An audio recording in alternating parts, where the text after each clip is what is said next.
welcome in 98.5 The Sports Hub. I'm Joe Murray with you tonight on a beautiful 83-degree day in the city of Boston, live from our Town Fair Tire Studios, Waltham, Massachusetts. It's the Joe Show here all night. We got ourselves a full house back there. Skaz is back from his weekend away, his holiday weekend. Street Team Joe just shows up all the time, which we love.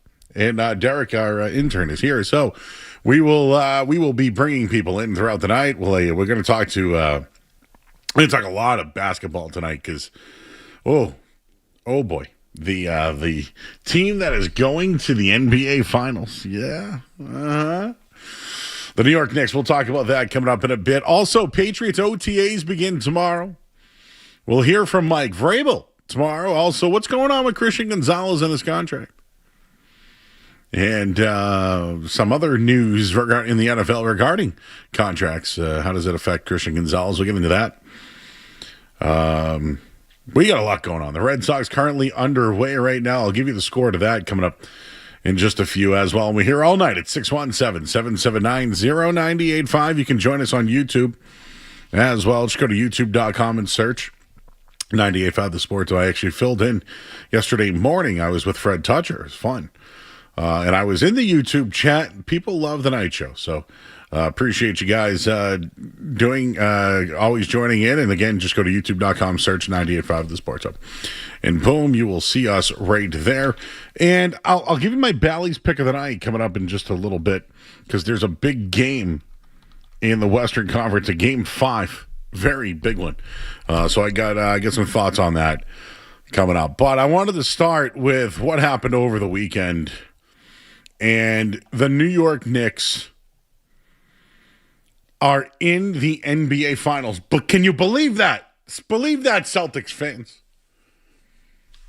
I mean, there were some people that are here tonight that weren't even born when the Knicks last went to the NBA Finals. They are going to party like it's 1999. But my take is this. The New York Knicks have been dominating teams throughout the playoffs more than the Celtics did during their championship run. Oh, I'm that guy that said during that run, and maybe you were listening, maybe you didn't believe, maybe you thought I was just green teaming. I wasn't. I thought that the Celtics were the best team in the league because they were. They were. During their championship year, of course. This New York Knicks team is doing better than that team. Way better than that team. And that's my opening take tonight. And as somebody who once before said that they made teams quit, that was me. I told you they made guys tap out. I told you they made Donovan Mitchell tap out. I told you they made Tyrese Halliburton tap out. You heard it, right? You heard me say Luka Doncic tapped out in the final, too. I said it. I said they all tappa. The New York Knicks have a huge differential in closeout games this postseason and in the postseason, and it's absolutely the New York Knicks by a mile so far. So you want to talk about easy paths? The New York Knicks have an easy path, but they will face Oklahoma City or the Spurs. That's the difference. The other difference is this. Listen to this point differential in closeout games this year for the New York Knicks. By the way, the Hawks, Sixers, Cavs, all tomato can. And I remember you all saying it was the Celtics too. And the Celtics did get Dallas in the final round or in the championship round. It's a different story, but this is an easy path. But the point differential, they beat the Hawks by 51 to close out game. They beat the 76ers by 30. And last night, they beat the Cleveland Cavaliers by 37 points. The New York Knicks are making teams quit and tap out worse than the Celtics did. absolutely worse. Should I mention that the Celtics had injuries to Tyrese Halliburton and Donovan Mitchell and those guys? I won't do that. But the Cavs, how did they lose to the New York Knicks? How did they lose? Analytics. They relied on analytics and they committed to the three-pointer, and the Cavs lost the same exact way. And we'll get into Kenny Atkinson. But, oh boy, listening to that guy talk, how did you not think of the Celtics? How did you not think of it? But no, make no mistake about it. The Knicks have dominated, and they did a better job. Can they win a championship? That will be the story. But they have outscored their opponents by 262 points in the last 11 games. It's the best point differential across 11 games in NBA history, and that's regular season or postseason. The Knicks are the first team to win 3 series clinching games by 30 points in a single postseason. First team ever. They're blowing out teams. They're blowing them out. Their last, this postseason, they lost 2 games, both by 1 point, both in the first round. They have only had 1 win by less than 10 points the entire playoffs. The rest of the way, 11, 11, 13, 14, 16, 16, 29, 30, 37, 39, and 51.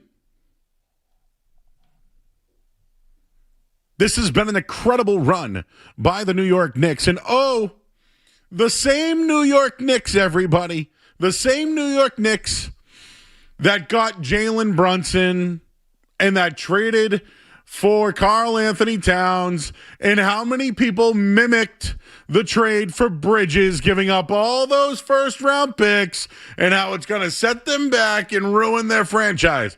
I said it. Everyone else said it. And how about this one? The team that beat the Celtics last year to go to the Eastern Conference Finals, then fire their coach. Bring in Mike Brown and get to the NBA Finals. Did you notice something about them? They changed their coach. They went with players that have a connection playing from college and guys that were good players and played on championship teams elsewhere. They have a bench. They don't go by analytics. They're just a group of guys that play together with Mike Brown that everybody else thought was washed up too. He's now back in the championship game.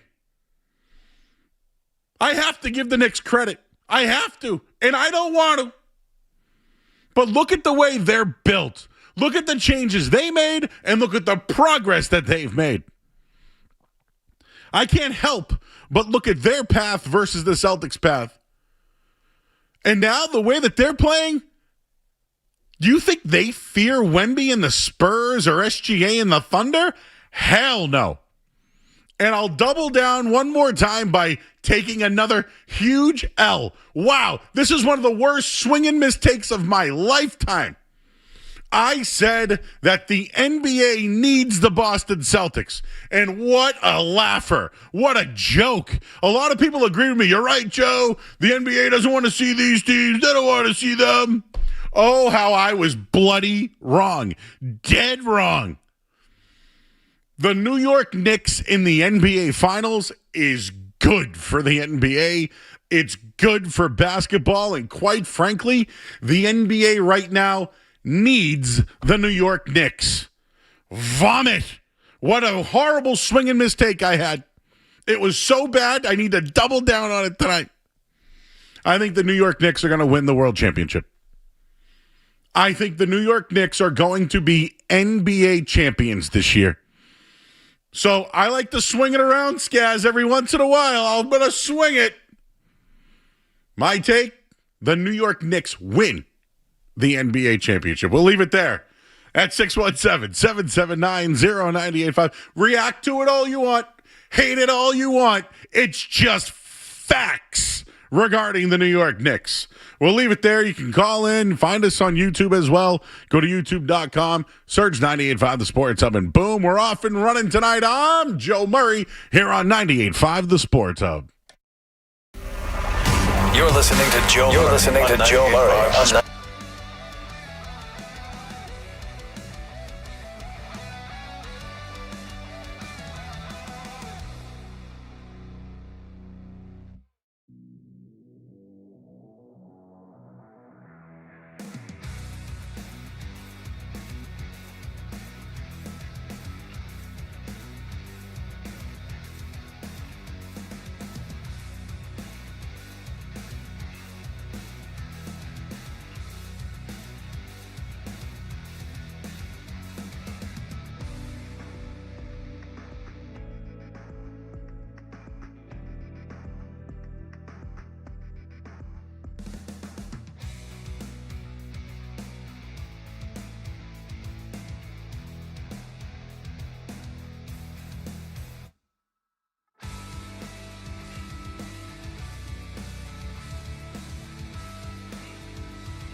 Sports Hub.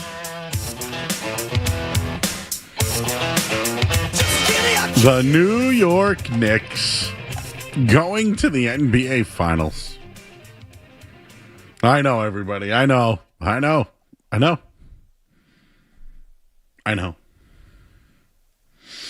just really need to drive it home that when you think of the New York Knicks roster, right, the way that they're constructed, I would still take Brown and Tatum 1-2. Still, to this day, I would, if I was doing a draft, I would take Tatum and Brown 1-2 over anybody on the New York Knicks. Now, that's not saying that anyone stinks or anything like that. I mean, Jalen Brunson's turned into one of the best clutch players in the league. I mean, Karl Anthony Towns has been very good. Right? People say he's one of the best shooting big men in the league. At least that's what I hear. I mean, you look at their roster, right? They have got OG Anunoby, can do so much for that team. So much. Mitchell Robinson, what he does as a big man off the bench, really good. Landry Shamet, oh my God. The things he's doing for the team after only playing 50 games and I think was playing in the minors at one point, or in the G League. And Mike Brown comes over. Mike Brown, the same Mike Brown that people poked fun of after he left LeBron and went to Sacramento and other places. I just, in a way, I really like what they've done this year. And I can't forget how people literally mocked the trade for Mikal Bridges. I mean, they gave up a lot. Don't get me wrong. They gave up a lot. Speaking of giving up a lot, Jalen Brunson taking $113 million less to help set the New York Knicks up. When you think of New York sports athletes, do you really think Jalen Brunson? Like let's use today, okay? Aaron Judge is a big name. Juan Soto is a big name. I mean, when you think about it, Jalen Brunson's right there. Jalen Brunson is right there. He's about to set himself up to be a legend. And think about this. The Dallas Mavericks. You had Kristaps Porzingis there.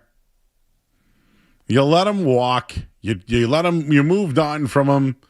He was kind of in obscurity for a bit in Washington. Got healthy. Brad Stevens picks him up, helps the Celtics win a championship, goes to the finals. Luka Doncic loses both Brunson and Porzingis. Gets Kyrie Irving, Jason Kidd, a little bit of help, gets them to the championship, but they lose to the Celtics and Brunson with Dallas. They traded them away. Just think of that loser franchise who fired their coach, by the way, on Friday night in Jason Kidd. They have Cooper Flagg now. I don't know who's going to take over, but how the hell did Dallas get away with that and traded Luka Doncic? How the hell do they get away with that? But the New York Knicks going to the championship now. And just when I think about this, right? The New York Knicks have been horrendous. The 4 years before Jalen Brunson arrived to New York, they didn't make the playoffs twice in a row.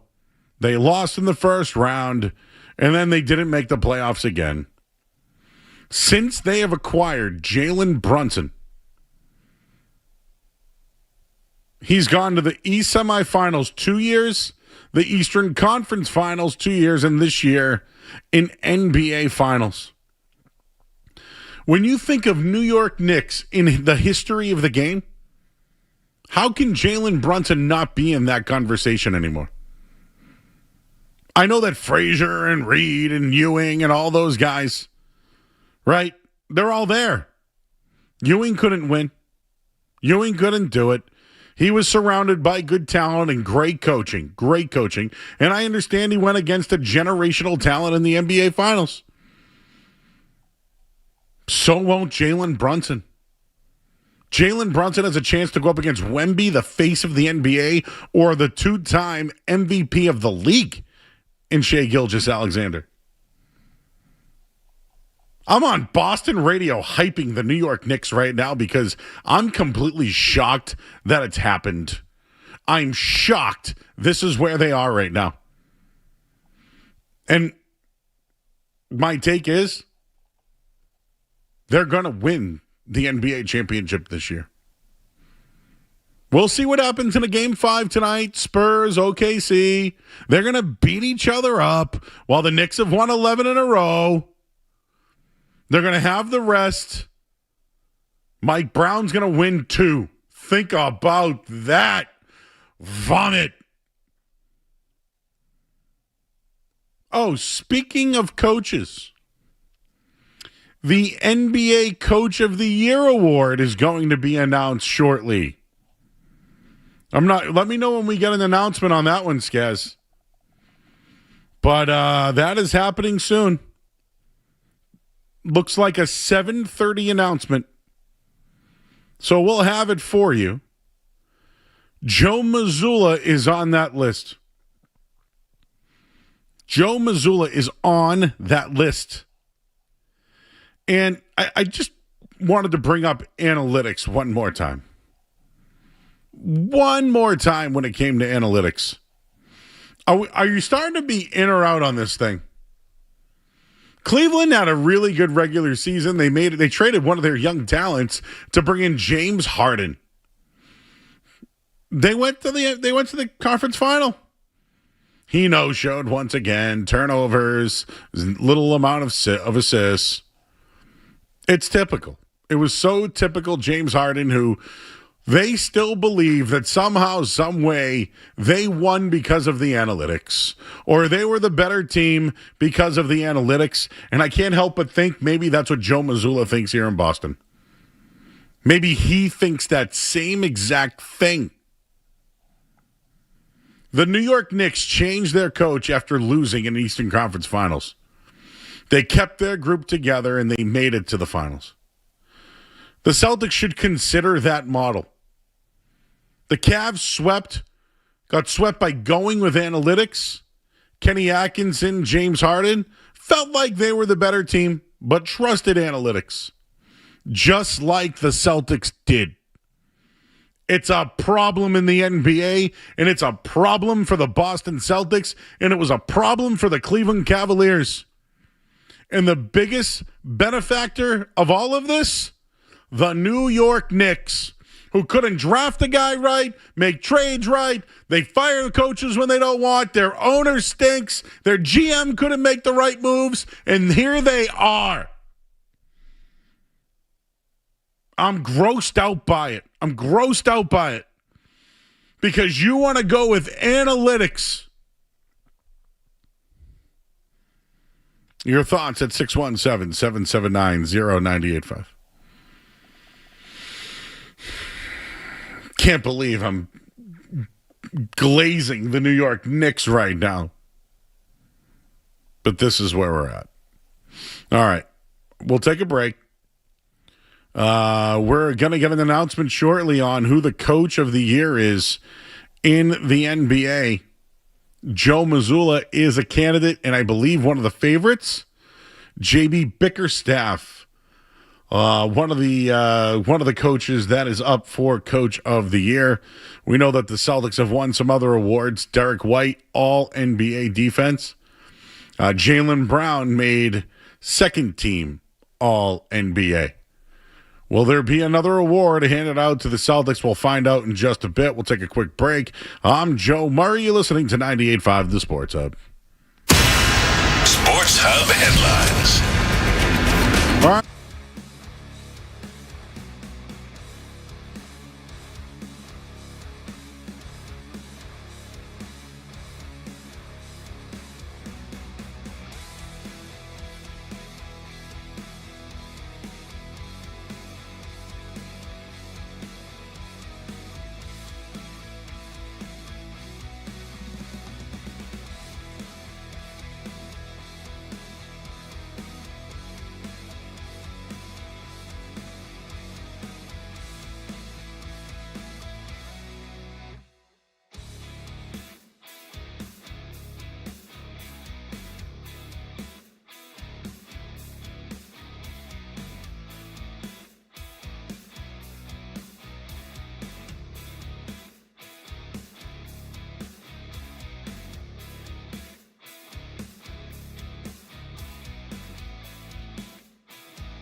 Everybody knows Joe. Just keeps getting better. Joe Murray on 98.5 The Sports Hub. Talking about the New York Knicks. For years, everybody crapped all over them. Bad owner, right? Well, he has been. Let's face it. What's that guy Leon's name? The GM there? He stinks. But here I am now. Here I am now saying, wow, the New York Knicks, look at the way that they're built. Jalen Brunson, trade. Karl Anthony Towns, trade. OG Anunoby, right? Trade. Trying to think of the rest here, Skaz. Bridges, trade. 5 first-round picks. And Hart was, how did Hart get there? Was he traded? I think he was traded there too, right? Either that or a signing, I can't remember. But either way, not a lot of homegrown talent on that New York Knicks roster. Landry Shamet not drafted by them? No, and if he was, he's played elsewhere since he was. Many times. I mean, yes. When you really look at the team, right? Point guard, big man, OG Anunoby really is a good player. Like, good player in the league, right? Joe, top 10 pick, was he? What if I told you that since Victor Wembanyama has come into the league, OG Anunoby is the best player at defending him in the entire league? Wow. In limited sample sizes, but not Chet Holmgren, of course. Not Chet Holmgren. It would be OG Anunoby. OG's awesome, and he's known for his defensive play, but I think he had one of his best offensive seasons this year. A big part of Raptors for a while there. He's been in the playoffs. How about Mikal Bridges? I'm guilty of saying that they gave up all of those picks for Mikal Bridges. Not Giannis, who could be available, or Kevin Durant, or any of these other guys. Kawhi Leonard. They went with Mikal Bridges. Yeah, and I'm right there with you, Joe. I thought it was a massive overpay, and I guess if they lose in the finals, you could still say that. But here's Mikal Bridges' field goal percentage over the last 10 games: 75, 50, 83, 70, 70, 57, 60, 63, 75, 73. He is the only player in NBA history to shoot at least 50% from the field in 10 straight playoff games while winning all 10 of them since LeBron James. He is the only player in NBA history who have shot 60, 40, 100 in a single postseason. So Mikal Bridges is paying off leaps and bounds right now. 5 first-round picks, don't know if I'd go that far, but there are many ways to build a basketball team, and I think this is a lesson in I don't want to say a cautionary tale for the Celtics, but it just shows that how difficult it is and how many steps you have to take to get there. Well, Joe, it also appears we may have some breaking news. Oh, we have some breaking news. This is Breaking Sports News, powered by Valvoline Instant Oil Change on 98.5 The Sports Hub. All right, breaking news out of the NBA. The coach of the year has been announced. Boston Celtics Joe Mazzulla has won the 2025-26 NBA Coach of the Year award. The Celtics, of course, finished second in the East this year without Jason Tatum during most of the regular season. Joe Mazzulla has won Coach of the Year. He did a great job with the roster that was given. Of course, they moved on from so many pieces, such as Drew Holiday and Al Horford moved on, and Kristaps Porzingis was traded. They drafted some players, and they had contributions to the team. And, of course, Jaylen Brown had one of his best seasons, his favorite season in NBA history, or in his NBA career. But Joe Mazzulla named Coach of the Year.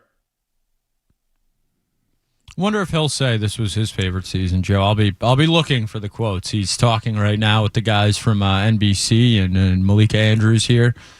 So we'll see. We'll get a transcript. We'll try and grab that audio. I'll be interested to see what he says. The Celtics regular season awards are Joe Mazzulla Coach of the Year, Jaylen Brown second team, and Derek White first team all defense. They get recognition for that 56-win season. They get it.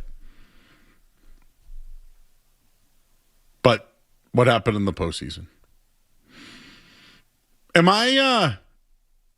Satire was the word that I think Sean Grady may have used when it came to gap year and, look what they're doing with the roster that they have. And then when they actually became contenders is when they got worse. And I don't know, Skaz, do we celebrate this? Are we going to use this now when someone talks about Joe Mazzulla? Well, yeah, he's coach of the year. Won a championship. Can I just bring up that Tom Thibodeau has been coach of the year before, I believe? How about Nick Nurse? How about Nick Nurse and everybody else? Avery Johnson. A million guys have been coach of the year and immediately fired. The reason why I'm using the New York Knicks and I'm stressing about them is they made a tough decision, right? Thibodeau's a good coach. Everyone knew that. What's funny? Remember, I used to come on the air and be like, yeah, who are the Knicks interviewing today, Skaz? And when it was Mike Brown, I went, yeah, L. We thought Mike Malone was a foregone conclusion. I already had him in before the season was over. I don't even think he was fired yet, and you had him taken over. So listen, I'm not right. I'm laughing about it because they were bad. The takes were bad. Hey, high percentage, Joe. You know what? Shoot. You take how many? How many? You miss 100% of the shots you don't take, right? Joe, do you know who the last Celtics coach of the year was? Was it Brad? It was Brad. It had to be Brad. Okay, it was not Brad Stevens. Not Doc. It was not Doc Rivers. Jim O'Brien. The last Celtics head coach to win Coach of the Year was Bill Fitch. Bill Fitch in 1979-1980, who I believe Larry Bird and the team hated. That's kind of crazy, right? I mean, not that it matters. They fired him and put in Casey Jones. Yeah, there you go. So it is a bad sign. Only 4 coaches in Celtics history have ever won the award. Red, Tommy, Bill Fitch, and now Joe Mazzulla. Joe Mazzulla, Coach of the Year. Your thoughts? 617-779-0985. How do I celebrate? How does he celebrate this? I'm Federal Hill, Joe. What do you think? Well, I don't think he's going to. You don't think he's going out? I don't. Take the staff out. It's a staff award. That's what he always says. I hope he does. He says it's about the staff. I bet you Joe Mazzulla will. I hope he does. But Skaz, this is what's going on right now. The Jaylen Brown stuff on Twitch versus Stephen A. Right? The whole league in general. How about the local media? Grandy came on the show and told us it was an unbelievable season, and it wasn't the result that they wanted, but still stresses it was a good season. Jaylen Brown said it was the most fun season he's had. Joe Mazzulla, right? I think he had a good year, but did he have a good final? Did he have a good playoff? Did he have a good playoff last year? I know they won 56 games. I can't look at the regular season seriously. Derek White, Jaylen Brown, Joe Mazzulla, great. You got bounced in the first round. I don't care about your 56-win regular season anymore. Don't talk to me about your 56-win season. And damn it, if anybody says, well, Joe Mazzulla, Coach of the Year. Coach of the Year is the most meaningless award in NBA. In the NBA, of all the awards, third-team All-NBA is more important than Coach of the Year. That's a fact, Skaz. I stand by that. I'm dying on that hill. Yeah, I wouldn't argue that. Jalen Duren being third team and much better than Coach of the Year. After his playoff performance, Joe, good for him. His playoff performance, not so good. Good for him, though, right? Because Coach of the Year does nothing. No. But him being third team gets him paid. Get some money out of that. Supermax. This is a meaningless award. Absolutely meaningless. And I don't mean to crap all over the 56-win season, but that's exactly what I'm going to do. Would you like a little more NBA news, Joe, while we're at it? Sure. Tim McMahon, 25 seconds ago, Jalen Williams' hamstring is out again for Game 5 for the Oklahoma City Thunder. Jesus. Saw some other money. Derwin James just got paid, too, in the NFL. Lots of stuff going on right now. All right, well, there you go. There's the I don't think the Celtics are going to fire the Coach of the Year. I don't think that's it. I think we're done with that, right? We don't have to do that anymore. I don't think Jalen's getting traded, and I don't think Joe Mazzulla's going anywhere. I agree with both those. I don't want Jalen to be traded. In the end, if that's what's going to keep everybody together. Trade Derek White, Sam Hauser, Peyton Pritchard. Those are the guys you should be trading. I want you to just follow the breadcrumbs. Well, you see Bobby Kravitsky today. He had an interesting piece about Peyton Pritchard starting at point guard. That. And then now I don't like that. And now an extension. Don't like that. You start Peyton Pritchard at point guard if you want to save money. That's what you do. That's all you do. And you extend him. Yeah, to save money. I'd extend him anyways, but he is best suited off the bench. Team doesn't play well and loses. Or how about this? Team beats defending champion, loses in conference final, fires coach, brings in new coach, brings basically the team back for the most part. The New York Knicks brought most of their team back, right? They changed the coach. They keep kind of the Villanova guys together, 3 of them. And then they go to the finals. So you mean to tell me the Celtics go to the semifinal last year and the first round this year and lose, but keep the coach and get the defensive player of the year, win 56 games and have an all NBA top 10, basically two top 10 players, essentially. It's not going with the rhythm of the league, I feel. Like the rhythm of the league is analytics and what the Cavs are doing, and look what happened with them. Congratulations, Joe Mazzulla. You're the coach of the year. Congratulations to you. Let's pause. Let's break. Let's react to this. 617-779-0985. I'm Joe Murray. Your thoughts? Joe Mazzulla, coach of the year, NBA. We'll talk about it next on the Sports Hub. Don't go anywhere. There's more Joe Murray. More Joe Murray.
As is here as well.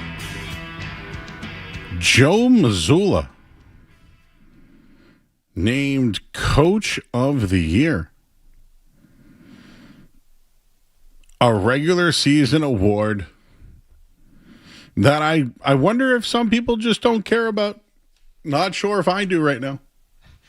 Joe, just a little more on him winning the Coach of the Year. The voting results have come out. Oh, okay. I need to know this one. NBA PR. Yep. So first place votes, Joe Mazzulla received 62 first place votes. JB Bickerstaff 29, Mitch Johnson 9. Joe Mazzulla won in a landslide. I would consider that a landslide, I think is the correct term there. Second place votes, 24 for Joe Mazzulla, 51 for JB Bickerstaff, 17 for Mitch Johnson. So total points, Joe Mazzulla ends with 392, JB Bickerstaff second at 312. So pretty big margin of victory there for Joe Mazzulla. I would say he was handily the Coach of the Year this year. Does the league think differently of him than we do? Like, is there something there? You know? No, Joe. I think, and people may not like this, but the Celtics overachieved in the regular season this year and then underachieved in the playoffs, if that makes any sense at all. They had Luka Garza and Baylor Shireman. Who was the guy that I liked? Ron Harper Jr. They traded Chris Boucher, Xavier dunked Tillman. a lot. He was young, played at Memphis. Minot. Oh, Josh Minot. Josh Minot, yes, yep. my guy. So, yeah, I think maybe the rest of the league was impressed with what Joe Mazzulla did with the talent on the roster, and I think, it's kind of a double-edged sword because then if you feel that way, was it as big of a choke? But it certainly was when you're a minus 900 favorite, so I don't want to really give them that excuse either. I think Joe Mazzulla is a very good coach who happens to falter in big moments time and time again. Celtics are going to stick with him as he is the Coach of the Year, but you just hope that they switch up the roster enough, or maybe Joe Mazzulla adapts going forward. I don't know, Joe. I'm not as optimistic about Joe Mazzulla as I once was. I think if they were going to change something this year, you mentioned Jaylen Brown, Jason Tatum, Joe Mazzulla, and Derek White is kind of their big four. I would have had Joe Mazzulla as the first change, Derek White as the second, and I'm not sure they're doing either of those. So I think it's not great when you look around the Eastern Conference and certainly the Western Conference, how far away the Celtics might be. Mazzulla becomes the fourth Celtic to win the honor. Fourth Celtic coach. Joining Red Auerbach, Tom Heinsohn, Bill Fitch, and Joe Mazzulla. Wow. Joe Mazzulla, Red Auerbach, Tommy Heinsohn in this. In the Bill Fitch era, just so you know, like, that was Bird's 80s era. That was, Casey Jones walked. I believe it was Casey Jones, right? I'll have to look back, but I believe he kind of just took over, and it was Bird's team anyways. I mean, they were so talented. Heinsohn had some struggles, but had Havlicek, right? Had some really good players as well. I'm trying to remember if he was with Collins or not, but anyways, good players. He is the only the seventh coach in NBA history to win Coach of the Year before turning 38 years old. He's the first coach to do that since Phil Jackson. Red Auerbach, Phil Jackson, Joe Mazzulla. Oh, get ready for it, Skaz. Get ready for it. Someone's going to call tonight and compare him to Red Auerbach and Phil Jackson, and I'm going to lose my crap. Only the two greatest coaches in NBA history. And Joe Mazzulla's joined them. He's right on their heels.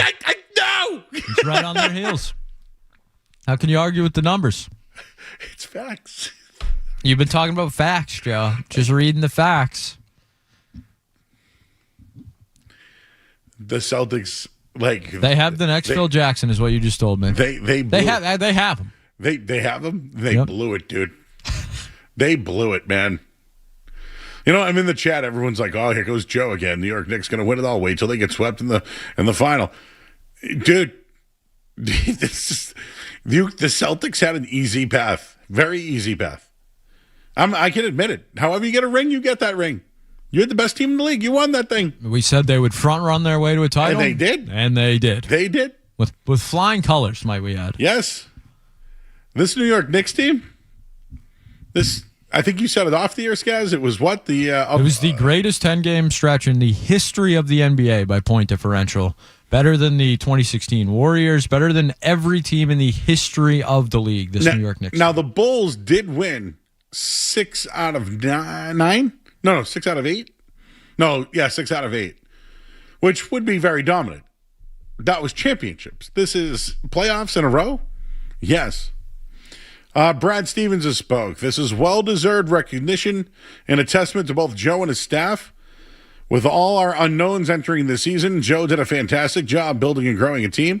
He pours everything he has into competing at a high level while helping players find the best version of themselves within the framework of the team. On top of it all, Joe leads with an authentic care in the Celtics and everyone he works with, players, coaches, and staff. And since we're on the topic of awards, I believe Brad Stevens was the executive of the year as well. So the Boston Celtics have the executive of the year, the coach of the year, the defensive player of the year, all defense player, and had a player that finished in the top 6 in the MVP and they lost in the first round. Not great, Joe. I would say not great. Who cares about the awards? I don't care. Give them to charity. I don't care about them. Don't bring up Red Auerbach and Phil Jackson to me. Joe, just a little more on the New York Knicks dominance. The 10 best games spanned by point differential in the history of the NBA. They were a plus 246. The 1974 Milwaukee team was a plus 214. The 97 Chicago Bulls were a plus 203. And the 2017 Golden State Warriors had a 10-game stretch with a plus 206. But the New York Knicks blow those records out of the water, plus 246 in a playoff 10-game stretch. So the greatest 10-game stretch in the regular season or postseason history of the NBA, the New York Knicks are on right now by point differential. They also have won their closeout games by an average of 39.3 points. I would say good. I would say very good. So the Celtics struggled to close teams out. The New York Knicks are not struggling in that aspect right now. Well, I know that Joe and our intern Derek were in the other room, so maybe they're not aware. They were hard at work. I already cut us talking that Joe Mazzulla won the award, so you don't have to do it. Unless you want to cut it and post it you can do that too. But can you? Let's hit the headline. Let's continue this, please. May I? The New York Knicks are in the finals. You guys are winning awards that mean nothing. And now I'm upset. We'll hit the headline. I'm Joe Murray, 98.5, the Sports Hub. From the Town Fair Times and News. Dutcher and Hardy. Zoe and Beetle. Felger and Maz. The Bruins. The Celtics. The Pats. The Revolution. This is Boston's home for sports. WBC FM at HD Boston. 98.5 The Sports Hub. A Beasley Media Group station. Sports Hub headlines. Joe Mazzulla has been named Coach of the Year in the NBA. He is the 4th Celtics coach to win the honor, the last since Bill Fitch. Tommy Heinsohn did it as well, and Red Auerbach did it. He is the youngest coach to win Coach of the Year since Phil Jackson. Red Sox in action over at Fenway Park. They've lost 3 in a row. They got out to a 2-0 lead tonight, thanks to home runs from Jarren Duran and Ceddanne Rafaela. And the Braves have just tied the score. Braves have just tied it. Let me tell you what happened, because I'm still flustered right now. Oh, it was a home run by Olsen. That's great. There's a basketball game tonight, Game 5. Thunder, Spurs tied at 2. And Vegas looks to sweep Colorado. Who would have thought? Matt Turner is going to play for Team USA. Headlines brought to you by Awaken 180 Weight Loss. Reach your health and weight goals with Reclaim by Awaken 180, a 10-week medication-free plan with weekly results on a finish line.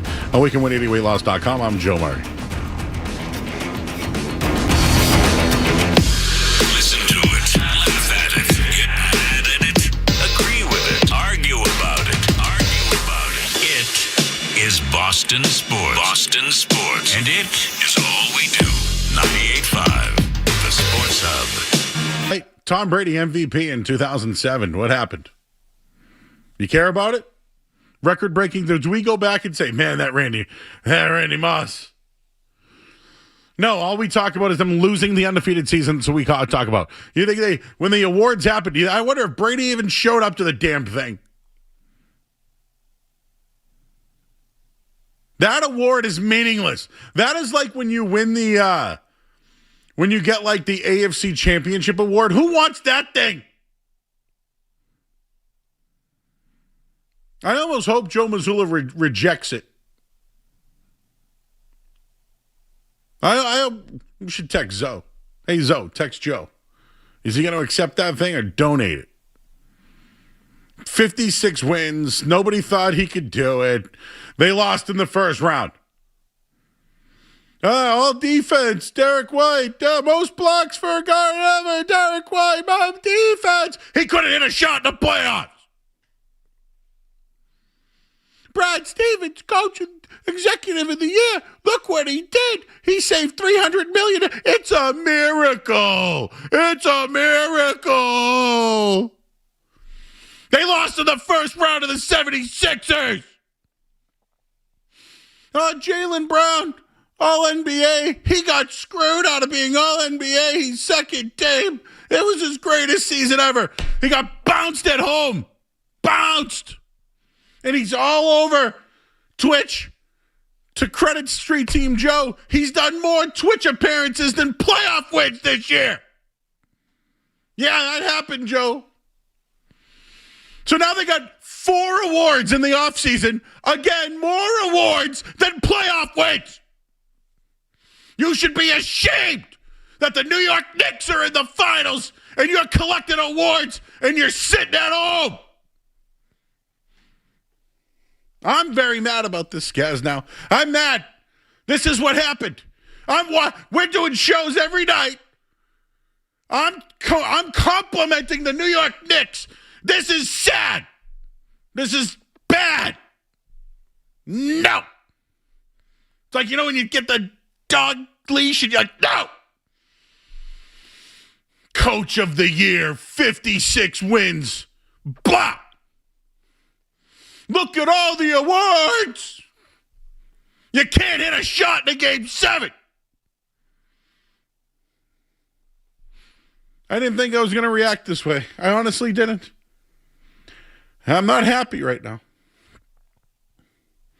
Anybody else feel this way?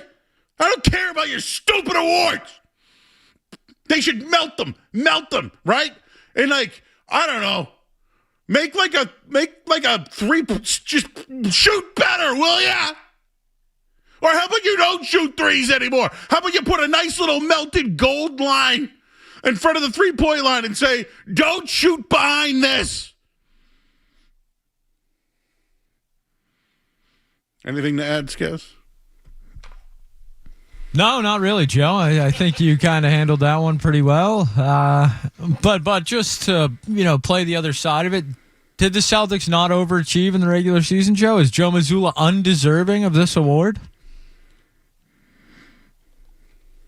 Yes. He's undeserving of the award, you think? Yes. You think J.B. Bickerstaff should have won or Mitch Johnson? Yeah. Yeah.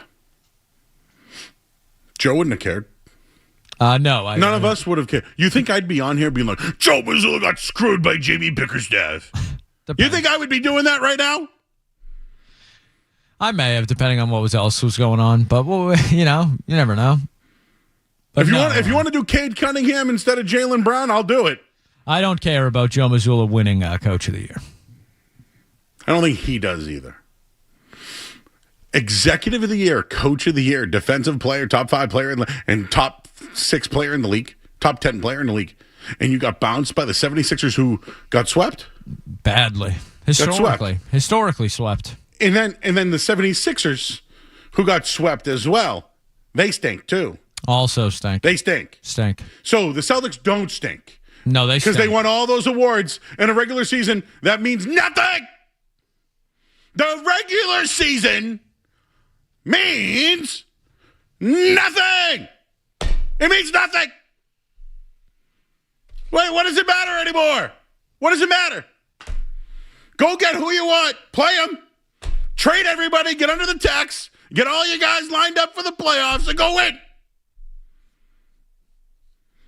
56 wins. Woo! Woo! Joe's our guy. Joe's our guy. Get to a game 7. He puts a... Remember the roster? What was the roster again in game 7? Give me the starting lineup. Luka Garza starting. Derek Hopper, who's a undrafted kid's in there. Who else started that game 7? Who am I missing? What other jokester was in there? Baylor Shireman, game 7. You don't think that, him getting all those wins and getting home court in the playoffs really helped his team, Joe? I'm going to pump my chest because I won 56 regular season games with Josh Minot.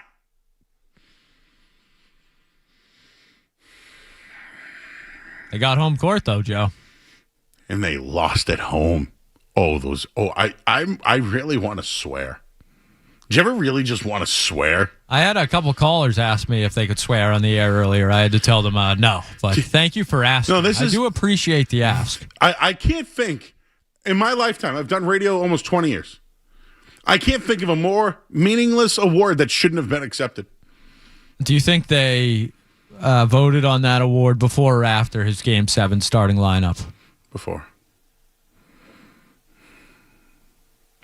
I bet you they want to take it back now. I bet you they're like, man, we screwed that one up. Coach of the year. Coach of the year. Coach of the year. Red Auerbach. Phil Jackson. What a joke of a disaster of a season. And the New York Knicks are in the finals and you're parading your awards. Jerks. I'm pissed. Greg's in New Hampshire, Greg.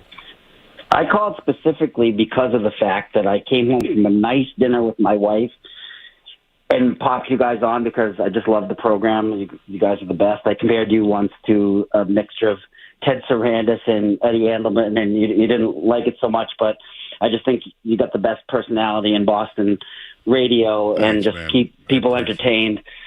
And just we're pumping his tires. Like he's had his pants pulled down in multiple series against Spolster, who's obviously a better coach, Nick Nurse, who's obviously a better coach, Tom Thibodeau, who got fired and is a better coach. And he's the coach of the year. You should be trying to swear a little bit on the radio. I mean, they have regulations against that, but I've been kicked off the air for calling different shows for accidentally swearing. I mean, they can. I mean, my Lord. I mean, and Brad Stevens, yeah, great GM, and he's obviously got restraints because of the fact that we got bought, and they want to get under the salary cap, and there's this whole thing where the 2 out of 4 years you got to get under the whatever it is. Sure, Brad Stevens, give it to him. But, I mean, that's only. Is he pushing the philosophy of shooting threes, though? He is the president of basketball. So he's the one that's letting Missoula do his thing. I mean, he should be fired, right? You guys are the flagship station. Yeah, I'm not going to fire him right now.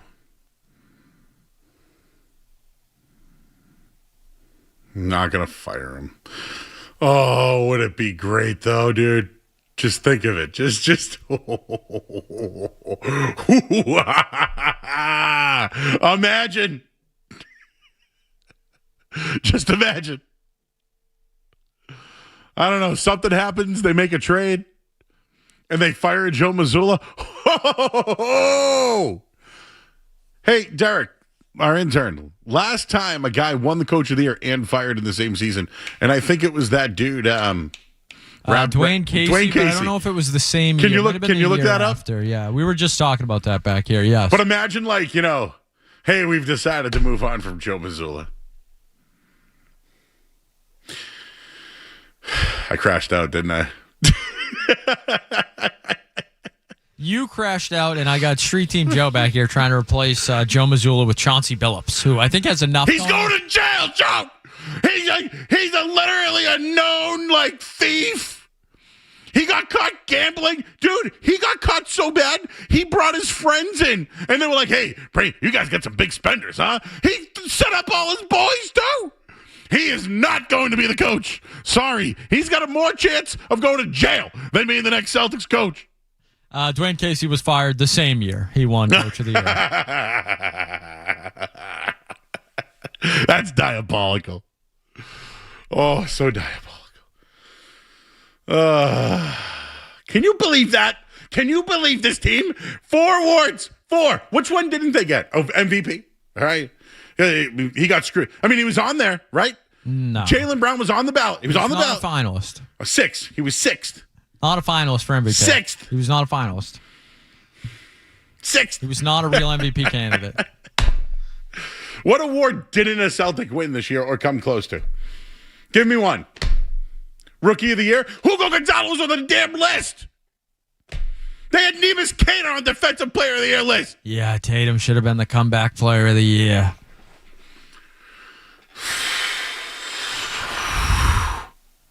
Andy's in Taunton, Andy. Hey, Joe, how you doing? I'm not doing all right. Dude, I feel you. I call because you're one of the few people on any of the channels that give us a chance to have a conversation. But the fact that Joe Mazzulla is being put into a conversation with Phil Jackson and Red Auerbach is criminal. The 3-point 53, 63s a game is disgusting. It's ruining the NBA. Oh man, I got so many things that I want to complain about. I don't even know where to start. But what are we doing? What are we doing? The one thing that I heard this offseason that made me happy, and I don't know if it's real, is Brad Stevens stating that they need more of an interior game. Yeah. They need a mid-range and an interior game. Yeah. And if we trade Jaylen Brown for whoever, God forbid Giannis, but Yeah. you're going to get rid of the one guy that plays, Paul Pierce, Reggie Miller type of ball that can just go inside, get to the hole for an aging clown. Huh? For Giannis. I don't know what we're talking about anymore. I heard A.J. Brown and I just...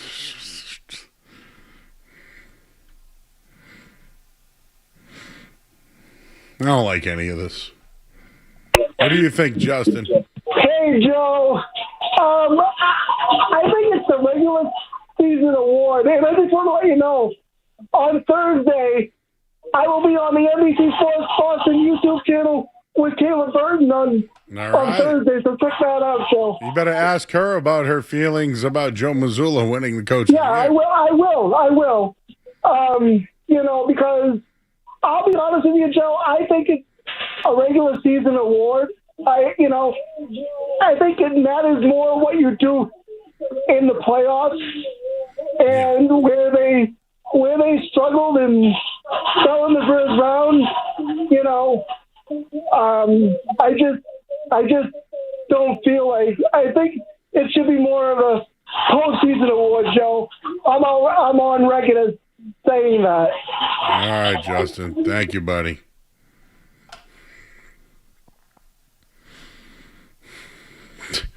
I bet you if they could re-vote it now, people would take their votes away.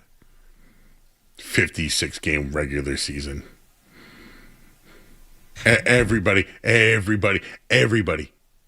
including us, bit the cheese on the Celtics. Joe, it's a regular season award. We bit the cheese, dude. Right? Big old mousetrap right there. Did we bite the cheese, Joe, or did they choke epically? Because they were minus 900 favorites. Vegas doesn't take the cheese. So both, but I bit it. I saw the cheese and I went, whew. I got green good. The goo gets all of us, Joe. I got green. For all Street of us Team Joe, point. I got good. We're gonna have to put him on the air at some point because I got good. He's hiring Adrian Griffin now. He's hiring that guy sucks. Yeah, I'm telling you, this is. He just got fired. He's gonna get fired too. He got fired for Doc Rivers, and now he got fired for Doc Rivers, who couldn't even show up to a plane on time or punish anybody. Hall of Famer Doc Rivers, Joe. This today is an embarrassment to Celtics basketball. This is an embarrassment. It's a conspiracy. And you're all in on it. To finish off the Shawshank Redemption line, it would be including her. And then he'd throw the thing through the poster, and then he found out that he escaped through 500 yards of crap. All right, what is this call? I spoke to Pork Chop? What the hell is this? John's in Bridgewater. What's up, Joe? Yeah, no, so I smoked a pork chop last night. You were, really fuming earlier, and I figured you might need to get off topic a little bit. Who the hell's Pork Chop? Inch and a half thick bone-in pork chop with an actual smoker, right? So an hour and a half. Sprinkled a little bit of meat church on there, and I don't know if I should have did a mustard brine or a pickle. A mustard base or pickle brine. Have you ever had a pickle brine pork chop? You told me you talked to somebody named Pork Chop. I've got a pork chop. Yeah, I didn't smoke it. Me too. I'm gonna smoke something else.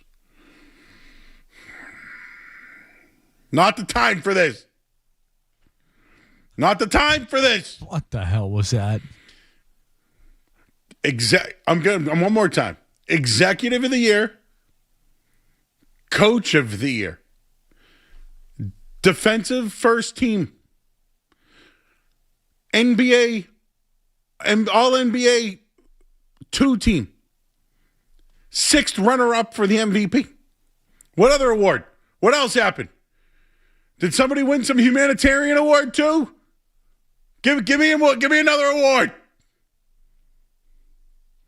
Hugo Gonzalez, 6th for Rookie of the Year. It means crap. It means nothing.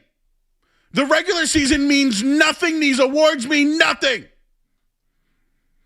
Woohoo! 56 wins. Bounced by the 76ers. Vomit.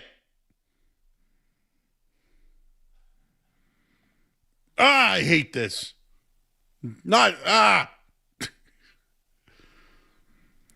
Joe Mazzulla spoke. Do you want to hear it? Or do you have the audio? We can do it on the other side if we don't. Yeah, let's do that. Let's see what I had on my rundown. Knicks dominate, better than the Celtics. Devin Witherspoon contract. Do we want to do that now? No. Let's hear what Joe Mazzulla had to say. I hope he tosses the thing literally, gives it to charity. Or sell it for gold.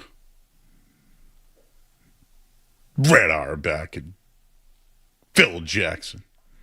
You believe that crap? You believe that?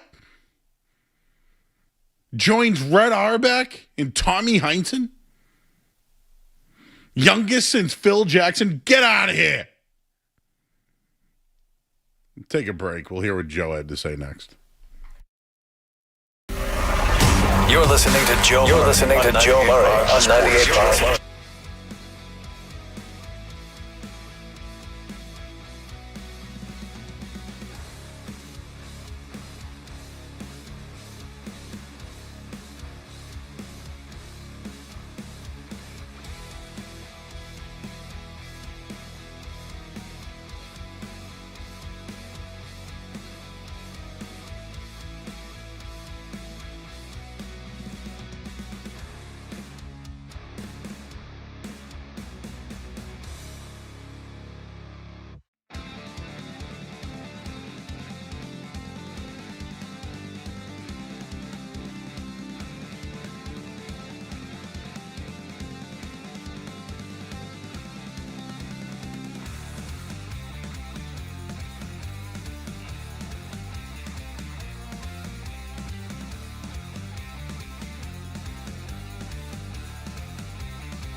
I didn't expect to feel this way tonight.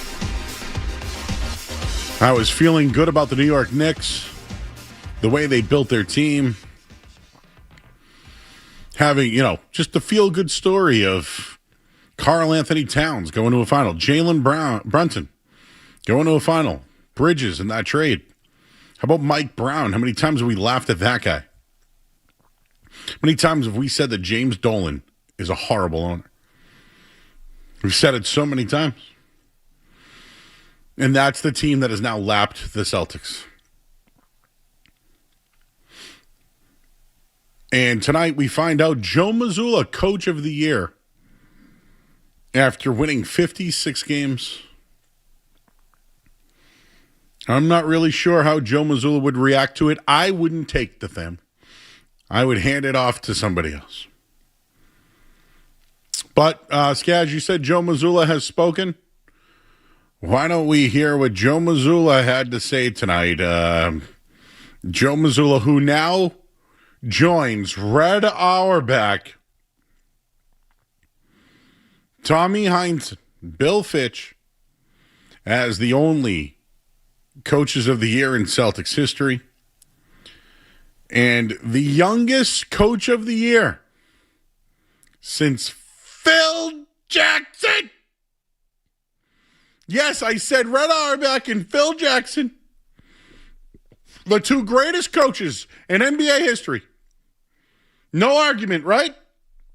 Red Auerbach, Phil Jackson. 1, 2, not Joe Mazzulla 3. Not Mazzulla 3. I mean, maybe you could throw Popovich up there, maybe? Let's hear what Joe Mazzulla had to say. How are you guys? How you doing? What's up, brother? We're doing good. Listen, Coach, we know you said that this should be an award that is given to an organization and a staff, so I'm going to give you the moment to shout out to the supporting staff that you have that allowed you to receive this award today. No, thank you for that. That means everything to me, and I think a lot of times, the long nights, the trips, game plans, the video guys that are clipping up the film and coding it, the assistants who are putting in the game plans. I think there's just so much that goes into winning one game, and it starts with the players, but it goes to our staff. And so I feel bad that they're not here, but forever indebted to the guys that we have that give up their time with their families and their time to give us a chance to win every day. So I obviously, grateful for the platform God has given me, grateful for my wife, but really I want to thank the players, and truly I want to thank my staff. I love those guys. Coach C. Any accountability of what happened in the so we're just accepting awards based off regular seasons? I mean, it's a regular season award. So me being a dick right now, that's what I'm doing. Being a jerk about it. I think I blame the NBA for how you feel, because if they just didn't drag this out and they released this, in the first round or 5 days after the regular season, we'd move on. We'd say, yeah, that was probably right. Great season for them. You're right. And then the playoffs happen and you go, how the hell did he win this award? If they were up 3-1 in the series and he won the award, I would have been like, you know what? You're right. It's just because everything has to be dragged out now. Everything is, we have to do a live show before Game 5 of, Wemby versus SGA. Let's cram some award show in there. All right. Joe got food tonight. Thanks to our friends over at Dave's Hot Chicken. Eat, guys. I want you to eat. But I want to play a little bit of a game later. The Boston area now has 2 Coach of the Years. Have you noticed that? 2. Marco Sturm's going to be on the list, right, for Coach of the Year? You would think he would have to be. Well, I don't know if he'll be on the list. He won't win. I don't think he'll win either. But he should be on that an award. I mean, he's close. Let's hope Joe Mazzulla has a better offseason than Mike Vrabel. So, I'll leave it at that. But I want to do a Joe Mazzulla, Mike Vrabel thing later, because it's regular season awards, right? Even in the NFL, one of them has a title. Even in the NFL, though. Yeah, it's a regular season award. Okay. I want to balance out both awards and hindsight and all that stuff. So we'll do that coming up in a little bit. Let's take some calls. I wanted to give you my Bally's pick of the night, by the way, which I forgot to do. 4,000 slots, 100 table games. Bally's is the place to be. It's in Lincoln, Rhode Island. You don't want to miss it. It's a great spot. They got a bunch of soccer things happening there. I'm going to be there at some point. But concerts, dining, a full hotel, spa. You can visit Bally'sLincoln.com. Follow Bally's Lincoln on Instagram. Must be 18 plus. Gambling problem, call 877-9-GAMBLE. Pick of the night, over 216. Over 216 tonight. Points. Spurs, Oklahoma City. So there you go is my Bally's pick of the night. We got in or out coming up, too. Let's talk to David in the car. David. Joe, relax. I know you're thinking of all the great coaches that have won Coach of the Year, but if you look back now, the Coach of the Year in the NBA is the kiss of death. I mean, go back and look at all the coaches of the year that get fired like 2 years later. I think it's like over 2/3 of them that have won since 2010 have got fired within 2 years. It's the kiss of death. I know that, and I did say that. Maybe you caught that late. No, I actually think that it's embarrassing that the Coach of the Year got bounced in a Game 7 at home. I think it's embarrassing.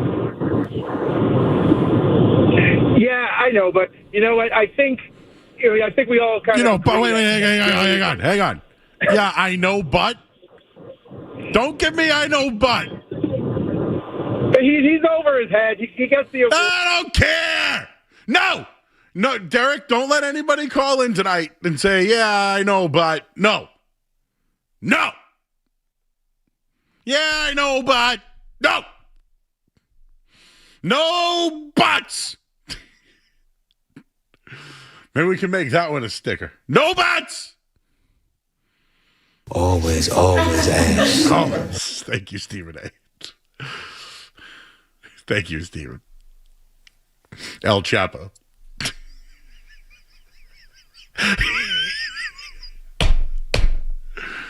Jaylen Brown wants, you know what? I challenge you to a debate at MIT, Stephen A. What a crock. Oh, wow. I'm being a wicked jerk. Did you do the Green Teamers podcast today, Skaz?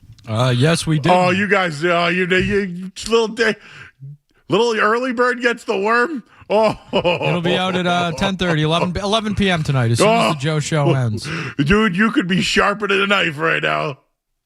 Joe, I think you'll be happy to know that there was some Knicks winning the finals talk on the Green Teamers podcast. Thank you. So you can look forward to hearing that. Some good Jaylen Brown talk as well. But yes, we might have to re-record now that Joe Mazzulla has won the Coach of the Year. Changes everything. All right. Okay. I'll bend the knee that he had a good 56-win season and gets the honor. I think what I'm more surprised about is the fact that the league really feels this way. And remember, even guys like Giannis say they want to play with Joe Mazzulla. So am I missing something on the Mazzulla thing? Like, what am I missing here? Guys like him. People want to coach with him. The players love him. The media glazes him. What am I missing? I'm watching a good roster with guys in their prime lose at home, Skaz. What am I missing here? Losing a Game 7, remember how the guy said, yeah, but in over his head? That we could have done that one a while ago before they won a championship. Who's the best coach in Boston, Joe? It's Mike Vrabel. Does he have a championship? He does not. He's got, what, a Coach of the Year award that doesn't matter? 2. They don't matter, though. This team got blew out in its biggest game ever. I'll take Joe Mazzulla. This is so. Yeah, this is where I was going with it. That was the. We can debate that in a little bit. I like that. That's the segment I was telling you that we'll do. There's the one coach in town that has a title. I am crapping all over for winning a regular season award. Have we done this before? Like, did we do this with Bill Belichick too? Should have been the Coach of the Year, kid. Right? Have we done this? I don't think so, because usually we're just worried about the Super Bowl. Yeah. So isn't that what we should be thinking with the Celtics? I don't know. I've been conditioned for the last 9 years that Jaylen Brown and Jason Tatum are going to lead them to what? Not 1, not 2, not 3. Was it Jaylen who said that? Who was that? I believe that was Jaylen talking to Taylor Rooks, which, Yeah. NBA players tend to, So I'm the jerk. I'm the a-hole right now. I'm the a-hole. I'm the a-hole. That I had higher expectations of the Boston Celtics. Like, I'm the jerk. Pat is from the garage. Hey, Joe, how we doing? What's going on? Not much. I was wondering why exactly, and I'll try to make this a butt-free call, by the way. I'll try to Thank do you. that No favor. butts. You're very welcome. But why exactly is this in a regular season award? Because, what would we be awarding for just the regular season? How bad would the team have to be? Would they not be able to finish the season, and then someone wins the award for getting the team to the finish line? Why wouldn't they include some of the playoffs? I wonder if in any other sport they do that. If JB Bickerstaff won the award, I would have been like, you know what? The Pistons were the top seed in the East. They lost their star player, and they advanced in a round of a playoff. I would have been like, good. He deserved it. Now, Missoula gets 56 wins with the roster that he had and gets bounced in the first round. Back, not away. The best player back. They got him back. Yep. Yeah. But they got bounced in the first round at home and lost by analytics, you would say? Yeah. I think the game plan is flawed, to say the least.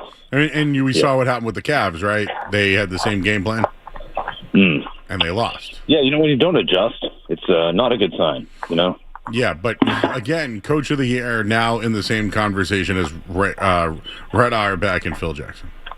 That is, that shouldn't be the case. That's a case where the stats do lie. You know what I mean?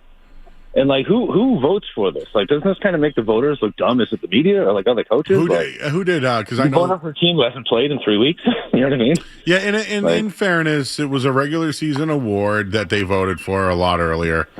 I just think the league ran away with it, though. He ran away with this award. Sports writers or sports writers. Yeah, they love him. He's different. What are you doing in the garage? Working on my boat, or one of my boats. Ooh. I should say. Saltwater, pond, lake? Both. I have a couple of saltwater boats, and I have some smaller lake boats.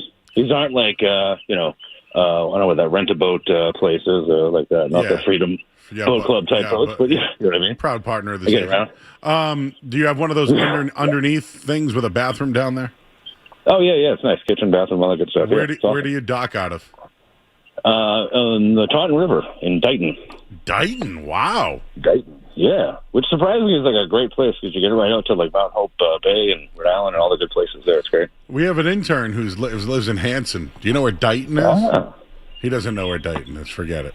Dighton might even be smaller than Hanson, which is saying something. Yeah.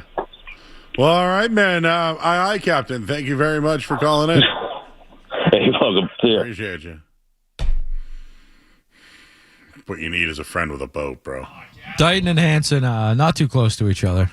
Oh, whatever. I thought they were in my head. Where is Dighton? Route 2? Yeah, Rehoboth, Dighton, Rehoboth down there, 140, down that way. At Alfred Street, Flustered. Do you believe that? Believe that dude won the Coach of the Year? I do, but I can't believe it. Oh, I looked up and the Red Sox are losing. The hell happened? I didn't even watch. Mickey Gasper just grounded into a double play with the bases loaded. That's the last thing I saw when I looked up. Let's take one more call. Ray's in the car, Ray. Joe. Hey.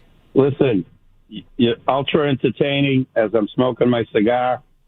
Here's the real reason why I call him no coach, Joe. I have this back and forth banter with my son. But, Joe, you've forgotten that his team, as player coach, they beat the media in a pickup game. I know. That's why, what you don't know, and this is not a conspiracy theory, that's really what tipped the scales for him to get the Coach of the Year, Joe. Yeah, but you think that just the writers in Boston are the ones who tipped the scales? No, I'm being utterly sarcastic and facetious. Okay, thank you. He's no Coach Joe because he said two things that should automatically preclude him from any consideration. A few years ago was the most important stat was number of three-point attempts you take. Yep. And then this past year was his rambling nonsense about, like coaching youth basketball. It's 2v1. You got to get the most two against one opportunity. Yeah. The guy is an AI chatbot. That's all he is. He's an AI chatbot. No Coach Joe. You and I could have coached that team when they won the championship. No, I don't disagree. And he beat the media. He beat the media, Joe. Can you believe that? Yeah, it's unheard of. I was on earlier today on Nesson. If you're watching, I do a show at 4 o'clock there during the day. I work during the day, Joe. Sorry, buddy. I apologize. I work too, I guess. But I said earlier that doing that this year, I guess a lot of the media, because of that game, maybe Missoula could say things to them or treat them a certain way because of that experience. And I don't disagree with you. I think it had something to do with it, but these were writers from everywhere, man. And I know. He won in writers, a landslide, bro. Listen, I don't want to age myself, but, these writers aren't exactly Dan Shaughnessy and Peter May, back in the day, and even, God bless him, Bob Ryan, where they would call you out. He's still with us. I know, he is, and he's a BC alum, just like yours truly. No. Bob Ryan, God bless him. I know Bob, and I know Dan. No, nothing against Shaughnessy. I love Shaughnessy, every Friday, his column. But the point is, this guy, it's, he had to beat up on the media due to his insecurity complex. So, enough said on Joe, But I love your rant. Keep it going. I love listening. I'm enjoying my cigar al fresco. Keep going with the rant, Joe. I might light a second Why do one. I feel like you're a Rhode Island guy? No, I'm in the Merrimack Valley. Oh, well, that could be anywhere. That could be. Begins with an L. It begins with an L, ends in an L. Well, I was going to say Lowell. There's a lot to like about Lowell, Ray. Very good, Joe. Thanks, and buddy. you're going to come up and see the Spinners. The Spinners are back this year. Spinners at LaLasha. Very good, Joey. There you go. Hey, we got a new brewery. The Sea Dog Brewery is opening, too. I know. Love the Vietnamese food. Come on down. There's a lot to like. I'll bring you a cigar. Do you like cigars? I will smoke a cigar with you, Ray, of course. All right. Come on, Joe. I will. You won't know me, but I'll know you. Come on down. I'll bring you a nice Placencia Alma del Campo, okay? Ooh, that was a nice one, Ray. Thank you. Oh, hey, we don't mess around, okay? Do you have a boat? No, but I love your comment earlier. I have a friend that owns a boat. The two things you want your friends to own are boats and pools. Yep. Thanks, Ray. Boats and Joes, everybody.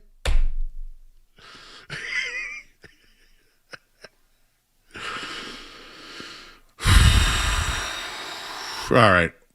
What should we do here? Let's break. We'll break. Maybe we'll transition and then we'll do in or out. Yeah, why not? Game's on. Need some more points.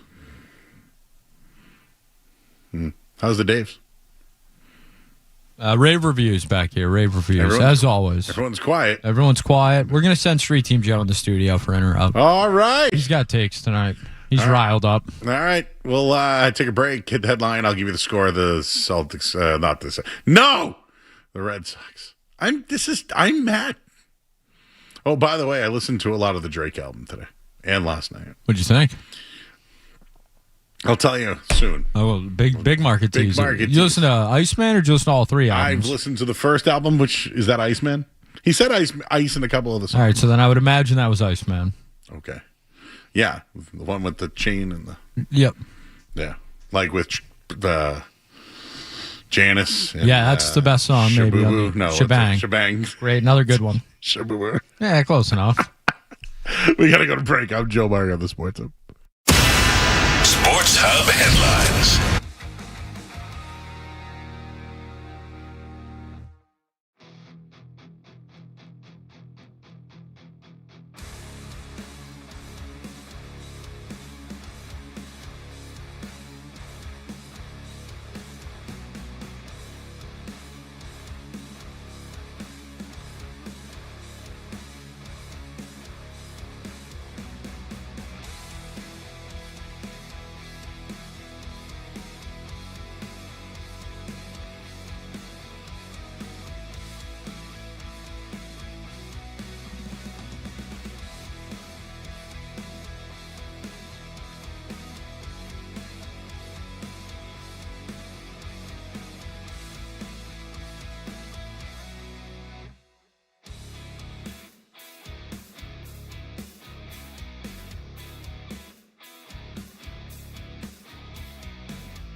Not that I remember. I know DeMar DeRozan took some serious shrapnel. Oh, wow.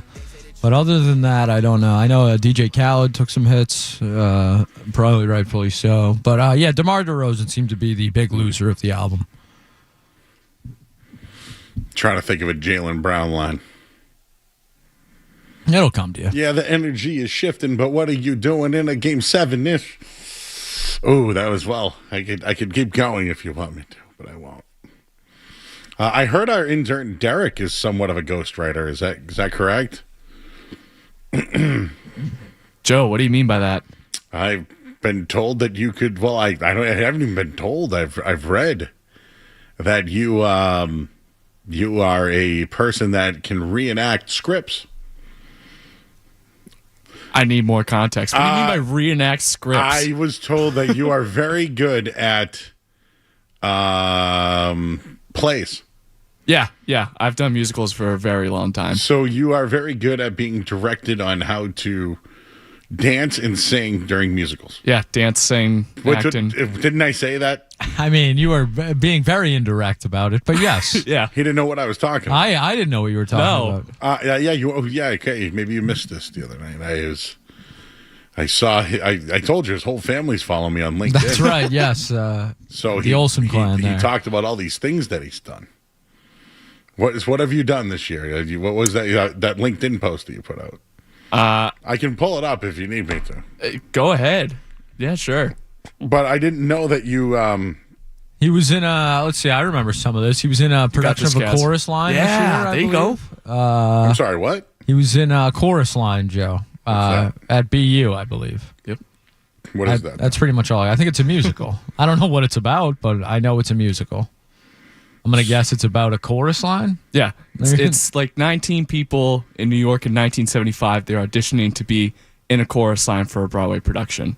It's like So it's a play about a play almost. Pretty much. That's pretty meta. All right. You crafted a multimedia story on Kenmore Square.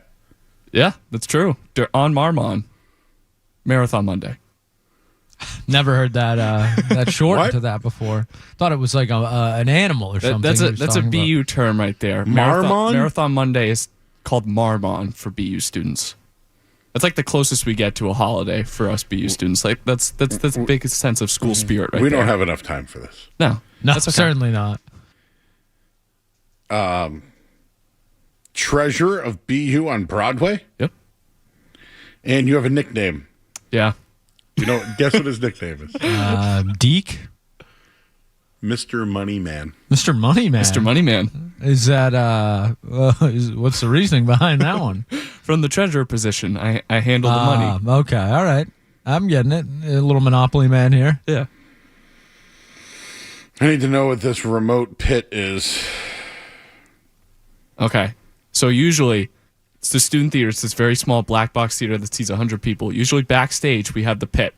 But this time, a remote pit, we had it in the green room, which is not like in the general stage area. And we hooked it up to a sound system to play it through so that the set was bigger and we could fit more actors on the stage. All right. Let's put a pin in that. Yep. Book. I need more. What the hell are you doing here? Answer phones and cut video? What are you going to learn? You BU kids are always doing something above and beyond. So now I have to pick your brain on things now. Now I got to ask you to do projects for our show now. So get ready. You've exposed yourself. Well, Joe, I heard you were doing a little bit of choreography earlier today. Yes. I was doing something on the break. I'll tease it because I'll talk about it later. But it's Monster Week. Did you know that? Is this like Shark Week? It's Monster Week for the Red Sox. The Green Monster. Of course. Or even Wally. Who I've announced that I'm petitioning him this year to be to the Mascot Hall of Fame. You've done a 180 on Wally. Yes. A full 360, as Paul Pierce would say. Yes, it's Monster Week, everybody, and I'll tell you what that means later. But this hour of the Sports Hub has been brought to you by Valvoline and Oil Change. Enjoy quick and convenient vehicle maintenance this month. Visit NewEnglandOilChange.com. You can save 15% off your next drive through oil change at Valvoline and Oil Change. the official oil change of busy people. We're going to do in or out next, and then we're going to talk to Keith Smith from everywhere. Spotrac, you name it. He writes it. We got it. We'll talk to him at 9:20 tonight. Until then, we'll take a quick break. We'll do in or out next. Bring Street Team Joe in here. Get his thoughts on 98.5 The Sports Hub. What's it gonna be, McFly? Are you in or out?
Are you in or out? Gotta know without a doubt. I'm the one you need for a dirty deed. I'm the best. Success is.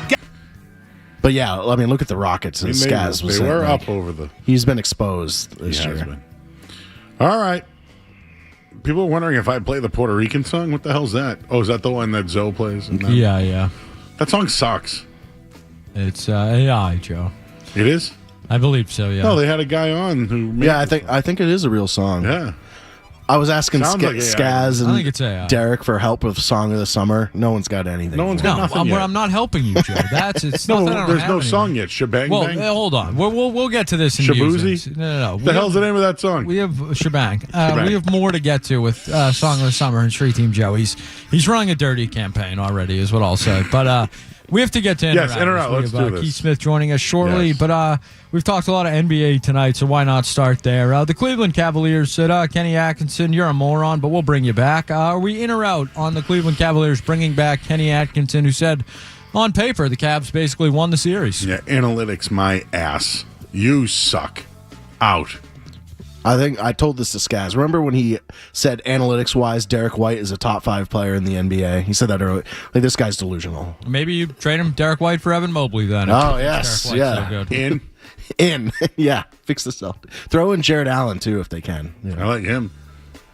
Did anyone in the Cavs impress either of you two? Or were they all duds? I always liked Donovan Mitchell, but what can he do? No. I get why they traded for Harden. Harden's just an all-time loser. Loser. They're extending him. I saw a report that you have They to. want LeBron. Yeah, you have to.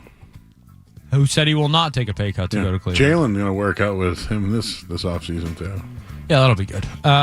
All right, gentlemen, some Olympic news earlier today.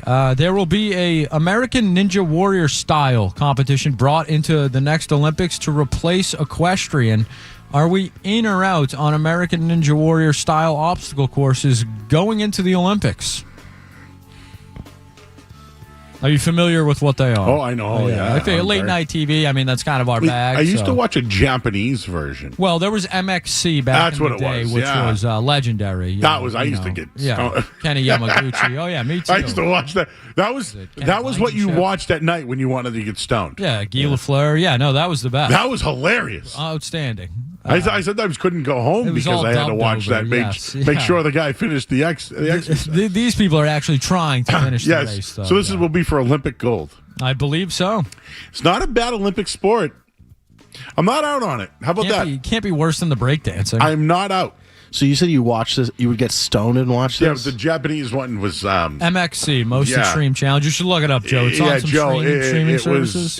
It's worth your time. It's worth it. And it's funny. It's all funny. dubbed over. It's complete. Yeah, it's all nonsense. dubbed. Yeah, it's made for a reason. Okay, I've never seen it, but I'll give it a try. Yeah. It's probably outdated now, but back then, man, it was funny. I'm not out on this. So should I say I'm in? I'm in. I mean, hell, I'm still waiting for wiffle ball to get into the Olympics. That's true. All right, well, we have some Chipotle experts in the studio. Street Team Joe especially. A new protein introduced at Chipotle. They will be doing crispy chicken now. Are we in or out on Chipotle adding crispy chicken to the menu? In. Oh, my God. Is it like a breaded crispy or like a General breaded. Gao It looks crispy? breaded. Yeah, it looks like a breaded Is it a flavored? Is it like a honey stung wing? Who knows? But they You do know have what honey those- chicken right now, too. Honey chicken, and it's got a little So spice to I it. feel like they have mastered their protein choices. But like breaded chicken, that's basically just chicken fingers with breaded. I think right? so, yeah. Like Is a it going to chicken be chopped? It looks chopped, yeah. It looks like a whole chicken breast and it's chopped up. Okay. And is it like but you never made a cutlet? Yeah, it looks like a breaded chicken could cutlet. it be a cutlet? I want the honey stung style. So you want a little I don't want the honey. flavor. I just want the breaded honey stung. Okay, yeah. I Not see what like you're saying. honey on it. Okay. Just the honey stung wing that you Yes, yeah. My dad makes some pretty good wings with that stuff. Mm-hmm. I'm in on this until I'm proven Do you otherwise. think Chipotle should make wings? Or No. tenders? No. Now you're getting What too. about you're turning into like the cheesecake What about factory. a Keep it chopped tendy rice bowl? I mean, what's the difference between that and just regular chicken?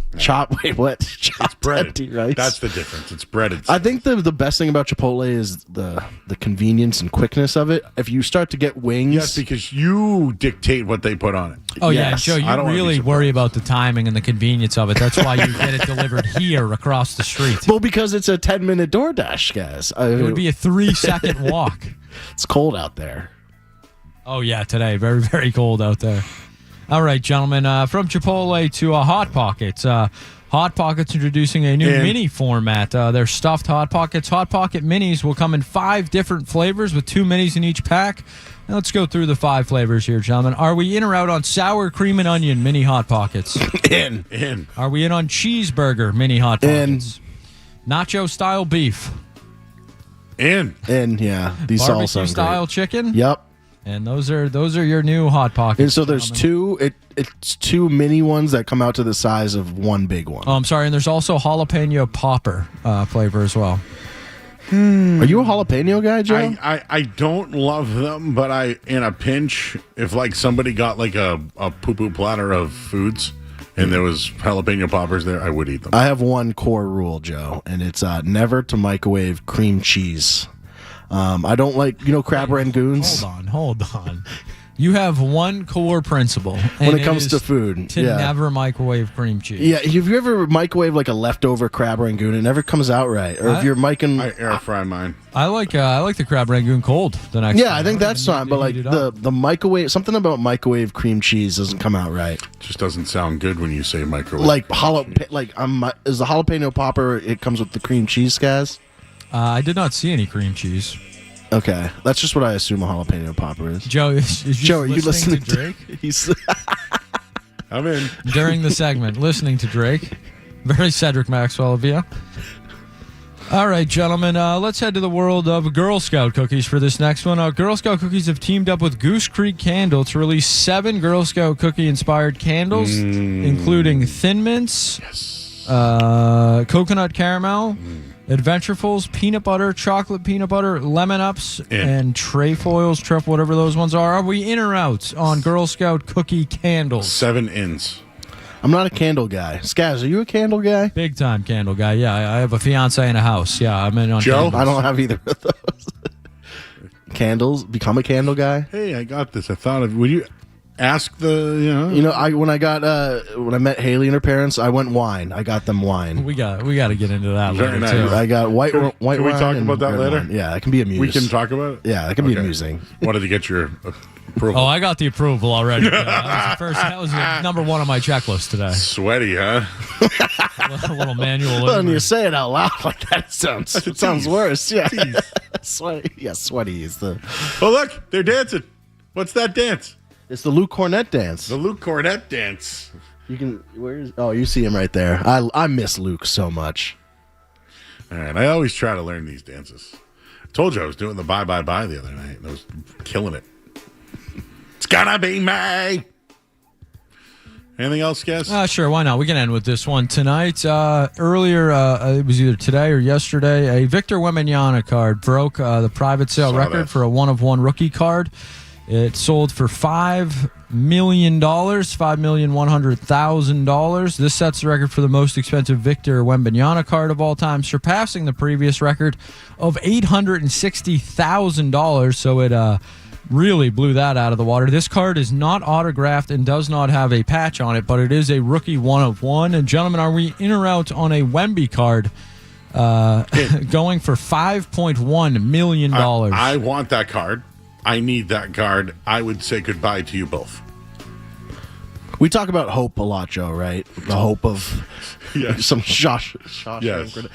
That's why you're in the card game, to Yes. get cards like that. Yes. Like that's the whole reason I'm ripping packs. Yes. So that chance that I can sail away. 1-of-1 Wemby autographed patch. We wouldn't see you the next day. Yeah. You'd be gone. So, by the way, this was that rookie card that if you got it as a silver, it was worth a couple $100, but this was the 1-of-1 black edition, which is kind of like a 1-of-1 parallel, meaning it's the only one you can get of all of them. Well, Wemby has gone up so much in value. He went down last year, believe it or not, because of his injury. I think this is the highest Wemby's ever been. And if they win, he'll be higher than that. But Drake May took a hit. A lot of these guys took hits. Dude, if I sold a card for 5.1, I'm telling you, I'm quitting. Oh yeah. But do you think you'd move, or you? No, I would start my own business, media company. Or Yeah, I'd call. yeah. the You already have station your and be media. like, can I buy it? Yeah. I don't think they'd sell to me though. Why not? Because I don't think it's enough money to buy the station. Maybe I can get a big loan. Imagine if I ran the station. That creates a lot of opportunities. $5 million. But imagine, like, I sell a Wemby card. Hey, how'd you get it? I sold a Wemby card. Got a big loan. I probably wouldn't buy a radio station. Joe, I think that's a smart idea. I would. There's many other adventures. I could see you owning like a super good restaurant that just has kills it. How about a food truck? But I like a Joe Murray bar would be fun. You want to work there, Joe? Yeah, I'd be your bar back. You could be like the guy who like seats people, and then you just know everyone that's there. Yeah. And then you're like, hey, Joe, this guy's here, that guy's there. Go on and see him. Hey, we got Drake May in the back. Yeah, back. Yeah, okay. Make sure you get him. Make his wife with him. Yeah. Make sure to show her a dessert menu. Yeah. Okay, maybe we can get them on there. The Ann Michael May. The Ann and Drake May combo. You see that picture we put in Slack? He looks like he put on some. Looks buff. He looks buff. He looks buff. It's because he's been working on that shoulder. All right, we have to go to break. An expert is joining us when it comes to salary caps. And he's Keith Smith. Will join us next here on 98.5 The Sports. You're listening to Joe. You're listening to Joe Murray on 98.5. You're listening to Joe Murray on 98.5 The Sports Hub. Spring into savings with a new ride from Bernardi Toyota. Right now, get our lowest prices of the year on over 200 new vehicles. Drive away in a new Toyota this spring at Bernardi or shop anytime at BernardiToyota.com. Hey, it's Felger here. Summer in New England almost makes it worth dealing with the winter, right? But if your roof is old, worn out, or took a beating this winter, the summer heat, humidity, and thunderstorms will only make things worse. Trust me. Just call my friends at East Coast Metal Roofing at 844-611-ECMR or go to eastcoastmetalroofing.com and schedule a free quote. Their permanent metal roofs are built for New England weather and guaranteed for life with a lifetime transferable warranty. And right now, during their Beat the Heat Summer promotion, Sports Hub listeners get 10% off a new roof installation. But you got to tell them I sent you to get that 10% off. Call 844-611-ECMR or go to eastcoastmetalroofing.com. Hey, it's Sean Flaherty, managing partner at Catches Law. At Catches, this is home for us. We live here, we work here, and we care about the people in these communities. When something unexpected happens,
Joe Mazzulla winning Coach of the Year. The New York Knicks have gone to the NBA Finals. There's just a lot going on, and I'm trying to comprehend it all because it's so real. But let's talk to an expert, a guy who knows a lot, contributor over at Spotrac. He's got his own podcast, front office show. He knows everything about the NBA. And he's Keith Smith. He's joining us here on 98.5 The Sports Hub. Keith, how are you tonight, bud? I'm doing well. Thanks so much for having me. No problem. I saw you on a podcast the other day. I think it was Adam Kaufman's podcast. And you were talking about interest around the league in certain players, Giannis and Jaylen Brown. I'll table that for a second. But this New York Knicks run, man, I think that they may have had somewhat of an easy path, but they won't when it get, obviously now being in the finals. But when you think about it, it's impressive what they've done. People mocked the Bridges trade, right? When they fired Thibodeau, people mocked that. Their owner they've mocked. Their GM they've mocked. Bringing the Villanova guys together. Keith, I'm very impressed with the New York Knicks, and I called it tonight. I think they're going to win the NBA championship. At this point, it wouldn't surprise me. They are playing so well, and they have their 8-9 guys that they trust that they're going to put in the rotation. They're going to run with Jalen Brunson, full blown superstar. He's been great. OG Anunoby and Mikal Bridges, the way those guys are defending is out of this world. They're just playing really great basketball. And what's interesting, I'm with you a little bit where it's like, all right, path is what it is. You don't pick who you play. All you can do is go out and beat them. I think about when the Celtics won the title a couple of years ago, there was a lot of, the path. Well, they went out and they beat all those teams and beat them pretty handily. The Knicks, they've won their last 11 games by a margin. No team has ever won 11 straight games by in NBA history. Not just playoffs, but playoffs and regular season combined. They've been absolutely incredible, and I don't care who you play if you're beating them all by 30. Oh, yeah. And I think that I used to say that the Celtics made teams tap out during their run. Look what the New York Knicks have done. And I think that the Spurs and Oklahoma City are going to beat each other up so much. Maybe that series gets extended to 7 games and, the Knicks will be there waiting for them. I know you know a lot about salary caps in the future and how you can look down the line with teams, but are the Knicks going to be this competitive for a while now? How does it shape up when it comes to them and the luxury tax? And can they continue this kind of pace that they've been on? Yeah, I think they can be, because this has been a franchise that's never shied away from paying the luxury tax. They don't have a ton of holes that they need to fill right now. They've got an interesting decision point this summer with Mitchell Robinson, who's a free agent, and if they let him go, it's only going to be because of money. There's no other reason why they can't retain him. But if them, like every team, is going to be cautious of dipping into that second apron territory for too many years in a row, because nobody wants to end up like where Boston did with the frozen pick and all that. But it is a little bit different. If you're defending a title, you feel, I think, a little obligated to run it back and bring those guys back again. So I think this team's going to be in place for a little while, and then we'll see how they handle when they're the hunted instead of the hunter. That always changes things a little bit too. Keith, I'm somebody that comes on the radio every night, spouts opinions that may or may not be true. I said that the Celtics, the NBA needed the Celtics this year. And I was wrong. Take a big L on that one, because now they have the New York Knicks in the final. It's huge for them. I do think it's good for basketball. But moving forward here, I think the Celtics have fallen a tier probably behind the 76ers too. What are your thoughts on the Celtics, the way things have ended, Jaylen Brown's outbursts? It just feel like, although they won 4 awards, executive, coach of the year, somebody on the All-NBA defense, and I believe even All-NBA and Jaylen Brown, they won a lot of awards for a team that got bounced in a Game 7 in the first round. Yeah, I will remind everyone, any of those awards were for the regular season, so it had nothing to really do with had nothing at all to do with the playoffs. But yeah, it is an interesting place for the Celtics to be in, because had they gone out in the second round in a tough battle against the Knicks, I think most Celtics fans would have said, all right, it was what it was. But Brad Stevens, I'm going to kind of paraphrase him a little bit here and throw in a little bit of my own thinking, is Yeah, they overachieved. But once you overachieve, you reset the bar. And the way the playoffs went, blowing a 3-1 lead, falling apart the way they did, that just leaves a bad taste in everyone's mouth. I mean, we know how it works in Boston. If you're not contending for a title, it's not good enough. And in this group, I think they've seen them win a title. They've seen them change. It now was, all right, I thought we had a chance again, and we're not really there. So where does it go from here? But I trust in the front office. I think, they did overachieve throughout the course of the regular season. They did choke in the playoffs. Both things can be true. But let's see, now what they do this summer with a little bit more flexibility than they had last summer. And I trust these guys to make good decisions to put this group back into contention in the East. Joe Mazzulla, Coach of the Year. I think I crashed out a little earlier. I get it. They won 56 games. He had a great season with the roster he was given and all that. It's hard for me to sit here tonight and celebrate the award. He kind of said, hey, this is an award for the staff, which I kind of agree with and all that. But, man, it's just hard. We brought up Dwayne Casey. Remember, he was Coach of the Year and got fired? Sure. Just, I don't know. Analytics seemed to get the Cavs yesterday in that series. Did analytics get the Celtics? And, you just brought up Brad. Do you think they'll change maybe some of the ways that they play, especially around the rim? Yeah, I think Coach of the Year often comes down to coach of the team that overachieved the most. Like that's just the way the award seems to go if you look in the history. And I think a lot of people had the Celtics as a team 500 or maybe a little bit better going into the year, and they were the second best record in the conference. And I think that goes into it. I do think that Joe Mazzulla has a style of play that he believes in, and he believes will win games. More often than not, he's been right, at least in the regular season. I think, though, Brad Stevens made the point in his postseason presser where it is, hey, you know what? We do shoot a lot of three-pointers, but what we'd like to do is get a lot of dunks and layups. But we don't have a roster that's built to get dunks and layups. That was maybe a precursor to what some of his plans are for this summer is, hey, I want more balance. And I think that's what they want, especially when you get into the playoffs where teams can kind of scheme for you. What we saw the Sixers do was fully sell out. Hey, we're going to take away as much as we can at the arc, and we're going to make those contested shots. And when you're playing in the regular season, you just don't have time to scheme for every opponent. You do what you do it to the best of your ability. When you get into the playoffs, team has a few days to prepare for you because they know they're going to play you several times over a week or too long period. You scheme for them and you build something that you hope will work. And for the Celtics, they didn't.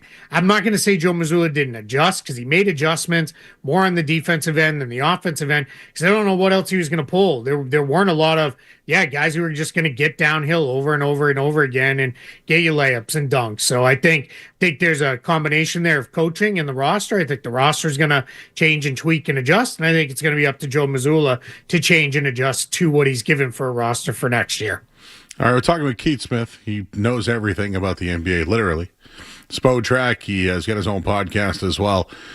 Keith, I know you look at every team, and here in Boston, I think a lot of people we question Joe Mazzulla. Just looking at the voting for Coach of the Year, does the rest of the NBA look differently at Mazzulla?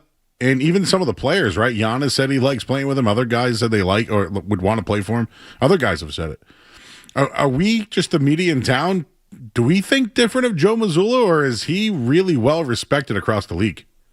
Yeah, I think in Boston, there's a high expectation level of, hey, if you're not winning championships and you're in that kind of tier of teams that should be winning, like, it's not good enough. It really isn't. I laughed when Laker fans were like, we went further than the Celtics did in the playoffs. I'm like, have some pride. Like, what are you talking about? Like you second round, you're celebrating that now? You're the Lakers. You're supposed to be on par with the Celtics, where the only thing you care about is banners. And so for me, I think Joe Mazzulla, the Celtics, I think all the teams in town are judged relatively harshly on, hey, if you don't win a lot and win at the very highest levels, it's not going to be good enough. I think around the media world that covers the NBA, it's seen as, hey, this guy consistently wins every year. His team's one of the best teams in the Eastern Conference, and each year they won a championship with him, and the other years kind of know why they lost, but it's seen as like, yeah, if you give them the right kind of guys, like they did that one year, they went out and got a title. So I think he has a very high level of respect, both from the media and definitely from his peers within the league. There's a lot of people who really like what he does because they like how fiery he is, that he's not afraid to stand up for his guys, and that goes a long way with players too. Yeah, I'm glad you answered it that way. I think we see it differently here. Just seeing the number of the amount of people that voted for him, and maybe they did overachieve, and you're right. Maybe it's an overachievement award. Just maybe he is more respected than we all think here. Can you explain to us? I know you know a lot about the salary cap and the luxury tax. Do you think it's in the best interest for the Celtics to go another year under the luxury tax with Tatum and Brown, and then once they've gone 2 years in a row, then they can go for it? Or do you think you'll see the changes this season with the Celtics? I think so. I'm going to answer this two ways. If you can give me a time machine and I can hop a couple years in the future when the team's ready to really make a real run again, if there's no qualms about paying the tax, then absolutely it's the right idea. If they don't feel like they're a title contender right now, to avoid the tax. It's just at some point every ownership group has their spending limits. As much as Bill Chisholm will say, hey, I believe we could pay the tax and do X, Y, and Z and all that. He's only the majority owner, and he doesn't own like a 90% majority of the team. There's a lot of other people involved, and if they're like, whoa, wait a minute, pal, like who else is writing these checks? Like, where are we going to go? So I think you've got that part of it. But I also will say, if this year is kind of going along and it's, let's say they build a pretty good team this summer and we're heading into the trade deadline and it is like, man, we could get under the tax, but it's going to hurt the team. Or we could go get player X, but it's going to put us in the tax. But getting that player would put us in the finals. I'll have a whole level of criticism if they don't do it, because really it's only about money. The apron stuff was different. And I keep trying to hammer that to Celtics fans is getting under the apron was basketball reasons for that. You didn't want to continue to have the penalties that limited your flexibility, frozen draft picks, a million things you can't do, and you're just stuck with this team that all of a sudden it's like, boy, we're really expensive, we're not good enough. But boy, so that was a different thing. Just the tax, if it comes down to, yeah, we just didn't want to pay, a luxury tax bill, and it hurts the team's ability to win, yeah, I'm going to be very critical of that, because I don't think it's so necessary that they do that just to save money. Got it. And I think that's, again, another Boston opinion. New owner comes in. They made it there this year. They made it so that they could get under the tax, but they also thought that they won, right? Because they had a successful season and Tatum was coming back. I know. I'm still trying to process it, Keith. It's still well, and I'll just jump in real quick to say, I think they thought the Nick Vucevic trade was really going to work out. And I think they thought, all right, we're getting rid of Simons, but we're bringing back Tatum. We don't really need Simons. What we need is another center. And it just didn't work. It just didn't go the way anybody wanted it to go. And it didn't work. So I think in that case, it was, all right, hey, we can save some money and get a player who fills a hole while getting rid of a guy who seems like at that point might have been an extra piece. And it just didn't work out. And that's, God, we could spend the rest of the week breaking down NBA moves that didn't work out, that seemed good at the time, and it kind of is what it is. So I didn't have a huge issue with what they did, because then people were like, and then they just gave away Tillman. Was Xavier Tillman making the difference in the Philly series? I don't think so. I think that was just, hey, once you're that close, you might as well get out of the tax. And if they do turn around, like they did under Wyc Grousbeck's ownership, where they had a bunch of years in a row of dodging the tax. But then when it was time to spend, boy, did they spend, right? They poured everything into this team. If they do that again, nobody can really complain too much about it. All right, Keith, what are you hearing on Jaylen Brown and Giannis? Yeah, so kind of you're hearing some things that are linked together with the two of them, and then things that are separate, obviously, with both of them. Giannis, if we get to the point, which seems like we're kind of there where it is. I don't think at this point even needs to ask for a trade. I think it's just we're going to move on. If he doesn't say he's extending within the next few weeks leading up to the draft, I think the Bucks are going to do what they need to do for the franchise and move on. So you're going to get 29 teams reaching out with, hey, here's what our best offer is. For the Celtics, yeah, there are paths to get there without including Jaylen Brown. But then you're going to have a team that is Tatum, Brown, Giannis, and me and you left, out there. Like, it's just, you're just not going to have anything left. So it becomes, how do we get there? So I think what we're going to see is if there's a Jaylen Brown, Giannis swap, I think what you'll see is more likely there's a third team. Jaylen Brown is routed to that third team. Atlanta has been mentioned. Portland has been mentioned. Those are teams where Jaylen Brown would play a massive role in helping them take the next step. And they route the package of young players, draft picks to Milwaukee that Boston can't really match. So I think that's where we could see that play out. There's also Houston Rockets rumors, which I don't think would be part of a Giannis thing, which I think that's a little bit of connecting the dots of Jaylen Brown and Ime had a great relationship. They, did good things together before. Maybe there's something there. I think the Kevin Durant ship has sailed, but there are other players of interest on the Rockets where maybe the Celtics could say, all right, hey, if we got to do something with this. But I tend to think it's probably more likely we don't see anything as far as trading Jaylen Brown, but you never know. I think if they're going to do something big, it will be trading Jaylen Brown. All right, Keith, anything? What do you got on the NBA draft? I know that's coming around. Local guy here, AJ DeBonsa, sounds like he's going to be the number one pick.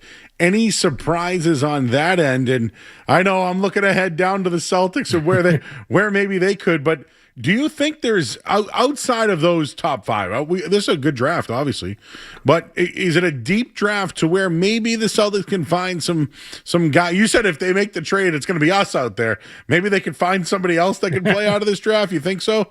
I hope so. I hope they can find somebody better than me at least. I don't know how your game's shaping up, but mine's not so hot right now. But yeah, I think given their track record of drafting in the late 20s and getting good players year over year over year, I'm going to trust whoever they pick.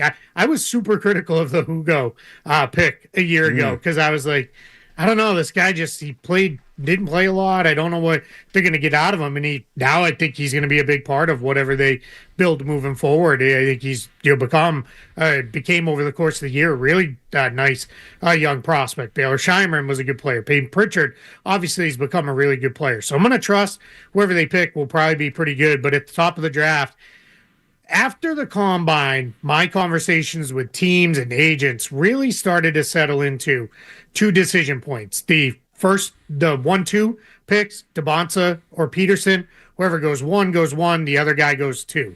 Then it's Boozer and Wilson in the 3-4 range. Whoever goes 3, the other guy goes 4. Then after that, it opens up into there's a lot of guards. I really like Darius Acuff. I think he's going to be awesome in the league. I think he's going to be really, really good. But you got Keaton Wagler, you got Kingston Flemings there. You've got Mikel Brown Jr. Nate Ament is a forward that's going to be in there. A lot of people like Ade Mara, who is this guy from Michigan. He came on as the year went along, and he's absolutely massive. So I think there's going to be a lot of really kind of good players all the way down into the to the 20s in this draft, because the nice thing about NIL is while it can weaken sometimes guys go back, when they do come out, they're a little more prepared and ready to go. And I think we're going to see, maybe Boston, if they're like, we feel pretty good about our roster, we can go with a little bit of an older player who can maybe step in and give us minutes. They may go that direction. But yeah, it's going to be a really loaded draft class and a lot of fun to watch it all develop here over the next few weeks ahead of the draft. Well, we're efforting to get Alex Caravan on the show, and hopefully a UConn guy, maybe he'll probably a second-round pick, but the local guy, 6'8", can shoot a little bit. Why not? Yep. Right on the on the Celtics. By the way, as I told you, I listened to you on a podcast. How do you fix the NBA draft? What do you think they can do? Ping pong balls. What other strategies do you have in mind? Yeah, I'm very curious to see how this new process plays out. It's kind of confusing. I I think they're overreacting to what was an extreme year of tanking. Teams have tanked every year I've followed this league since they had the lottery, and I have vague memories of the Patrick Ewing lottery, and the way that played out, and then they keep continuing to tweak and adjust and try to change things up. But I think what this year was, it was egregious because there's a lot of really good players, and a lot of teams wanted to be in position to get those good players, and I think everybody's kind of looking around and saying, man, if you don't have good players, how are you going to beat Oklahoma City and San Antonio? Like, it's, those teams don't look like they're going anywhere for the next decade. So you're going to have to figure that out. So I think teams did everything they could. But I'm curious because I'm a little worried, really, just teams that are just actually bad. They're not tanking, they're just bad. Will get stuck and maybe not be able to get the best players. But I like the idea of, hey, you can't just starting on October 1st, say, we're going to be terrible on the opening day of camp and stink all the way through and then just be, absolutely awful and put a terrible product on the floor for everybody who watches the game. So I get why they're trying to do it. We'll see. And now there's this other rumor about how draft pick trades will work and draft credits and all this other stuff that I got to dive a lot more into to understand. The Athletic broke that story. I believe that was either today or yesterday. So we'll see how that goes forward. But I think they're going to continue to tweak and adjust to try to have as many teams, incentivized to win, as Adam Silver said. So I'm okay with trying something new, but I don't know. I didn't really have a lot of issue with the system the way it was already. Man, this could open up a job for you, man. You could be the guy to actually explain this thing, because I don't know how else we can. But Keith, great job, man. All the stuff you do with Spotrac, your front office show, you're talking to people, agents, people around the NBA. It's going to be a busy one, man. And we're almost at halftime here. It looks like Oklahoma City's up 65-52 right now. So we'll see if the Spurs can mount a little bit of a comeback. But this is why I think the Knicks win. I think both of these teams are going to beat each other up, and the Knicks are going to have time, and they're going to win, and they're going to party like it's 1999. Yeah, the Knicks are again sitting home with their feet up. Yeah, absolutely. Hey, go 7. Beat each other up. Beat up Wemby. Beat up SGA, and we'll pick off whatever carcass shows up for the finals. So yeah, I'm fired up. The series has been great. I think it's going to be a fun finals, and yeah, nobody should be just assuming the Western champ just crown them already, because we saw last year the Pacers almost got him. Anything can happen. But thanks so much for having me. I really appreciate it. You got it, Keith. Great job, man. Keith Smith, everybody, check him out. Spotrac. He's got his own podcast, front office show, does an awesome job over there, and really knows the NBA, knows he just told you basically the top 10 of the draft this year. I bet you couldn't name those names off top. Just Ratchet ask a Treat Team Joe where these guys went to school. That could be a funny bit. I did that with Bird before. I mentioned a college school and if he could know the mascot. Anyways. All right, let's hit the headline here. We'll get you caught up and everything. And, well, if you're coming home from the Red Sox game, shucks, you lost another one-run game. We'll tell you the score now here on the Sports Hub. Sports Hub headlines. First off, Joe Mazzulla was named Coach of the Year. Everybody got unanimously. 4th coach in Celtic history to do the job. Red Auerbach was one. Tommy Heinsohn was one. Bill Fitch the other. Youngest since, Phil Jackson. Imagine those names all together. Well, the Red Sox lost tonight 6-5. They were up 2-0. They hit back-to-back home runs to open things up, and, well, they made it close in the 9th, and not close enough. Another loss at Fenway Park. Now 8-18 on the season. Ranger Suarez struggled in this one. And at the NBA playoffs, Thunder up 67-54 right now. In NHL playoffs, Golden Knights looking to sweep. They're up 1-0 right now over Colorado. Headlines, they are brought to you by Valvoline Instant Oil Change. Enjoy quick and convenient vehicle maintenance this month. Visit WickedOilChange.com. You can save 15% off an extra after oil change. Valvoline Instant Oil Change, the official oil change of busy people. I'm Joe Murray. More Joe Murray coming up on the Sports Hub.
It's a chunky. Uh-oh, you got a chunky. We played hard but lost. You know what, Derek, our intern? Look up how many one-run losses they have. They've played 50-something games. And could you also do it since Chad Tracy has taken over, which is the last 26 games? I'm putting you to work. I have a tweet on this, Joe, from Jared Carabas here. Yeah. The Red Sox are last in Major League Baseball in runs scored since firing their coaching staff. Okay, well, that not great, right? Not great. I would say bad. May I say that Jared Carabas had a great nickname for someone tonight? Greg the Uber driver Weissert. Always making sure every inherited runner gets home safely. Oh,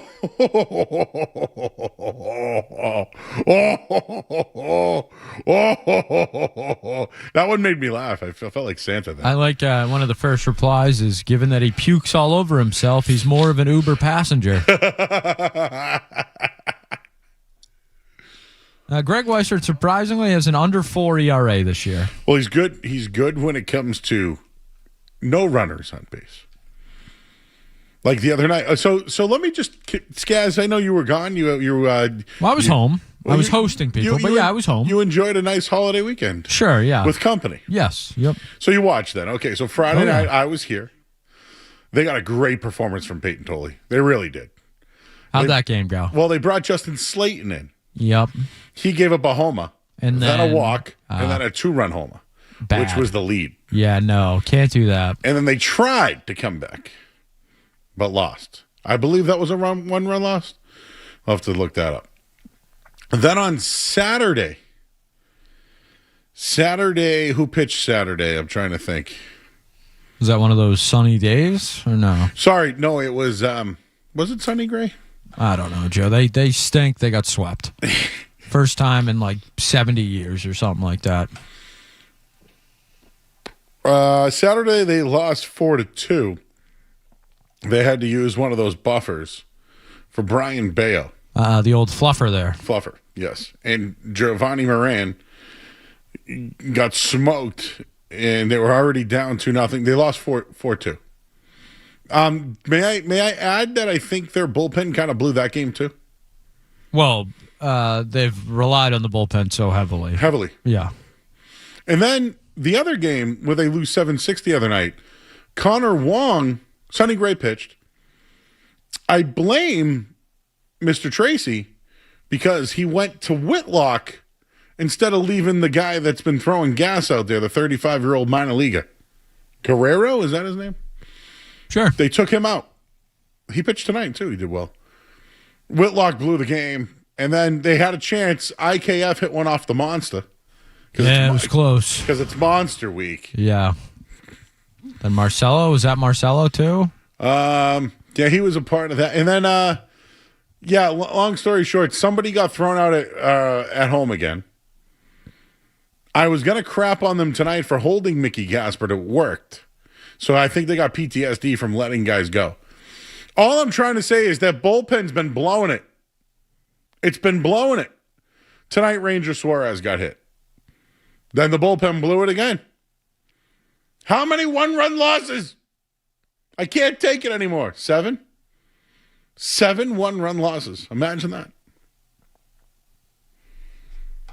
It's not good, everybody. Connolly Early's on the mound tomorrow, Joe. When's Chris Sale on the mound? Maybe Thursday, I'm being told. Thursday, okay. That's a day game. I saw Vaughn Grissom hit a grand slam tonight. Did you know Vaughn Grissom's been better than Marcelo Meyer this year? I almost remember I was going to do player A versus player B. That was my player A versus player B. Let's see what Ben in Nashua has to say. Ben. Beef. Yeah, so instead of a, beef, if we're talking about the Red Sox, we're going to switch up to blow. They stink. Man, the past 5 games, watching them, just terrible. But on a positive note, what package would you take for JB if you were to trade him? I mean, I would trade him to Washington for DeBonza Mm-hmm. and Anthony Davis. Now, would you have to give up multiple, like Pritchard and other assets? That's a pretty good package. I would give him whatever they wanted, but I don't want to. I don't want to trade Jaylen Brown. That's where I'm at. Yeah, no, I think just sign Rob Williams, get a better big, and just run it back. I like that. I don't know what to do anymore. I keep saying they're going to make the playoffs. I keep saying they're not a team that can hit at Fenway. I'm running out of things to protect them. We talking about the Red Sox or Celtics? That's the Red Sox. All right, yeah. So yeah, I wavered there. I think they messed up or fumbled the bag not trading Marcelo. Maybe it's a little too premature with that, but he doesn't look great. Yeah. If he played his own position, he's playing shortstop tonight. Marcelo Meyer tonight went 0 for 2, and then they took him out of the game and pinch hit him from Monasterio. Yeah, and Joe, also, don't you find it funny that they traded Kyle Harrison for Durbin when they had Vaughn Grissom in their AAA, who's just as serviceable? And they basically gave away for peanuts. They did bad. So thank you, Ben. No problem. Have a good night, Joe. Thank you. I don't know if I like thought out and coherent Ben. Yeah, usually I'm kind of used to him just screaming beef and then hanging up. I did like blow. I did. I enjoyed it. I wasn't prepared for that. Okay. So good call. All right. Want to come back in the studio, Street Team Joe? He's got some musings, I think. And, I want to know about. I want to know about his weekend. I think we have some questions about his musings as well. I want to know about that. I got some things. Let's find out about Street Team Joe's weekend. We'll do that next this hour. The Sports Hub is brought to you by Valvoline. It's an oil change. Enjoy quick and convenient vehicle maintenance this month. Visit NewEnglandOilChange.com. You can save 15% off an extra through oil change at Valvoline. It's an oil change. The official oil change of busy people. It's the final hour to go. I have OTA start. I haven't even done our bit yet. We'll take a break. I'm Joe Murray. You're listening to 98.5 The Sports Hub. Don't go anywhere. There's more Joe Murray. On the way on 98.5 The Sports Hub.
The Thunder have a 69-58 lead over the Spurs. Game 5, the series tied at 2. In the NHL, the Golden Knights looking to sweep of 1-0 after one period. And the Red Sox lose 7-6 tonight to the Braves. Ranger Suarez gets the loss. They had back-to-back home runs in the first, but once again lose by 1 run. They're 9 games under 500, 8-18 at home. Woof. Anyways, headlines are brought to you by our friends, because they are our friends. Maybe they can help. Boston Prolotherapy. Don't let joint pain keep you off the course or trail. Eliminate that pain with Dr. Franke of Boston Prolotherapy. I'm Joe Murray. Let's muse. This is what happens when analysts take over the game, take over the sport. This is where you talk sports. It happens all the time. The Sports Hub.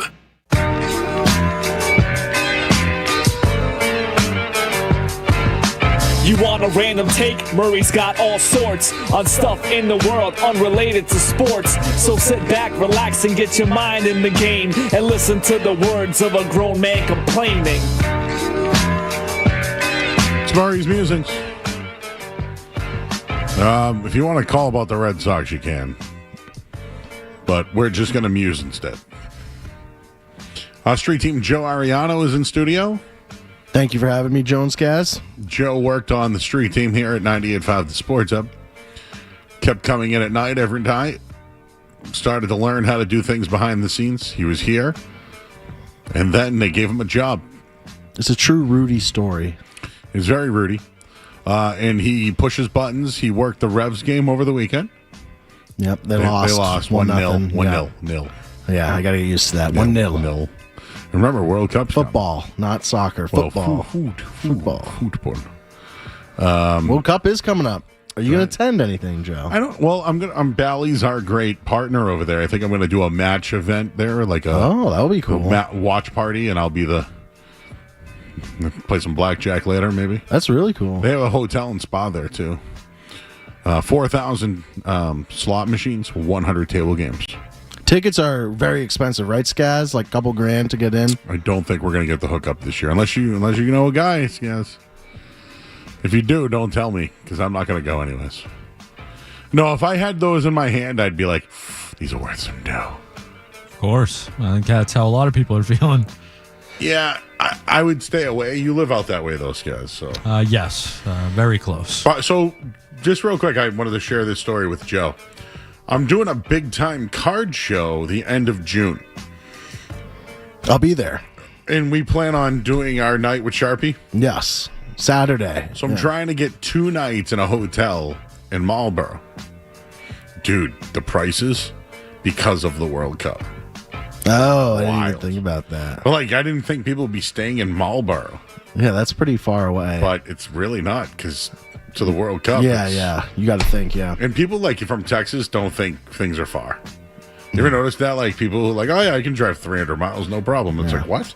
It was like in California, driving was nothing. Like, sometimes we would play Sunday morning basketball. It would be like people would drive 40, 50 minutes to go pick up ball. I'm too lazy to drive 10 minutes down the road. If you tell me to go to Northborough, I'm like, no, I'm out.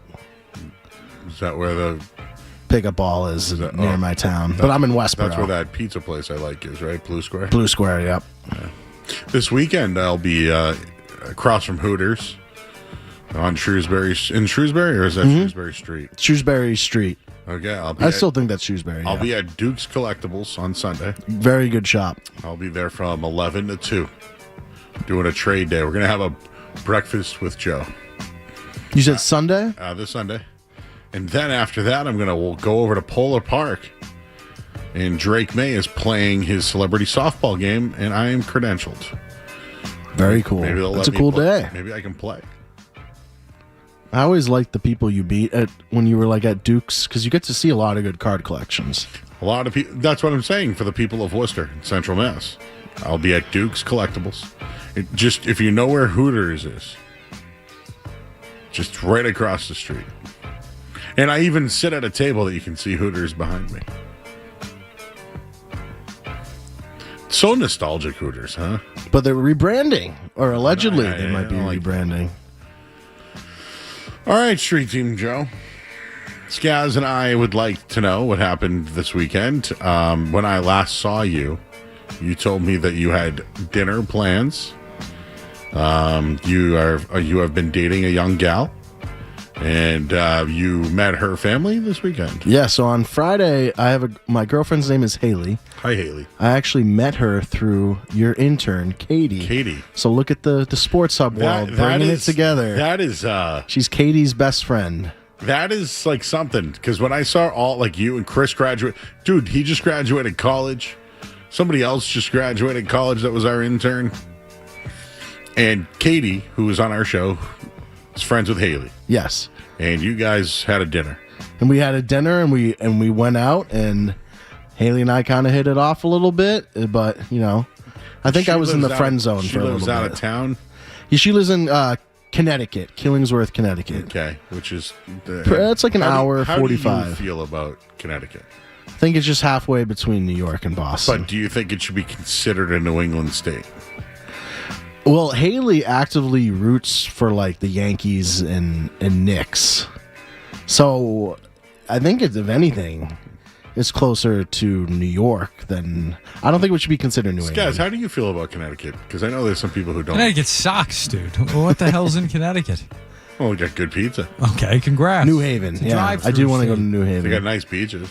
Sure, so does every other state along the East Coast. That is true. Maine, Massachusetts. Yeah, I'll take those beaches over there. So Connecticut is what we call a drive-through state, and it's miserable to drive through. It never ends. So that's why people don't like Connecticut. Does nothing for me.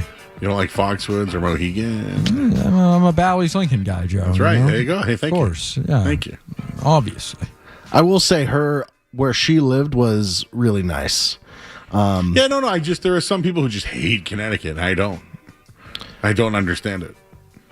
Do you like Connecticut? Yeah. I listen. I'm not. I think Hartford sucks. No offense to Hartford people. By the way, speaking of that, did you see who's lurking in our chat tonight?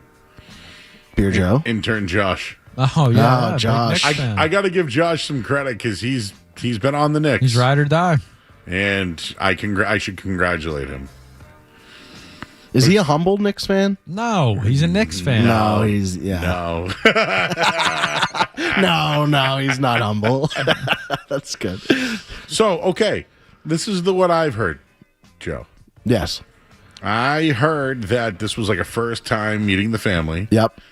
You, like a gentleman, dressed nice, went to the house. Yes. And when you got to the house, her old man tested you. Yeah. So I met Mr. Phelps. Right. So as I drove into the driveway, he was kind of there. He was doing some yard work and things like that. So I met him first.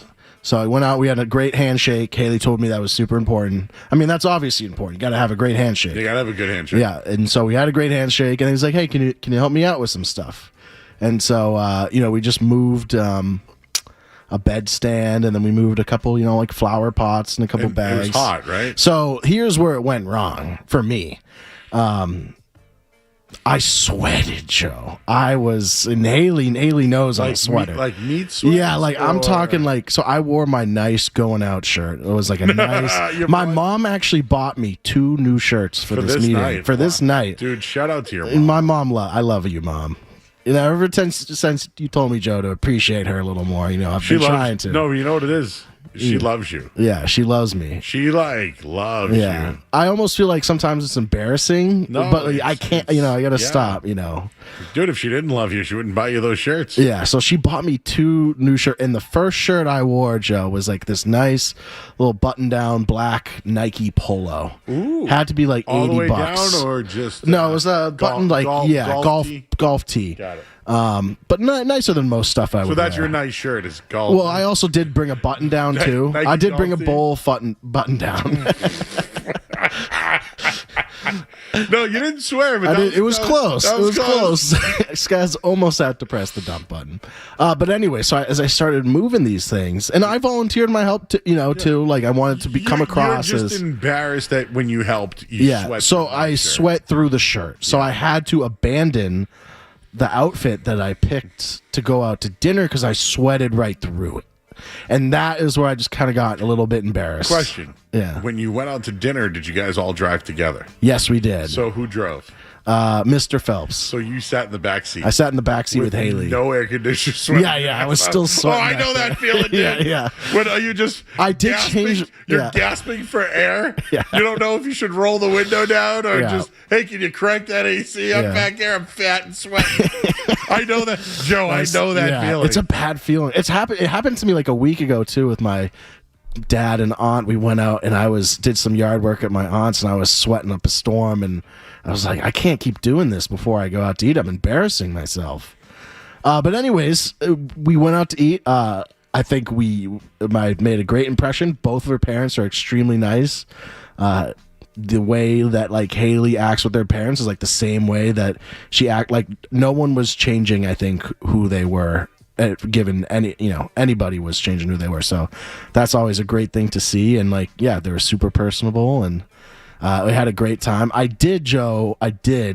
was talking to Skaz, so we went to a steakhouse, right? Mm-hmm. And I was a little hesitant on what steak to order because obviously, I didn't want to go like the full, like give me the filet mignon, like give me the $100 cut.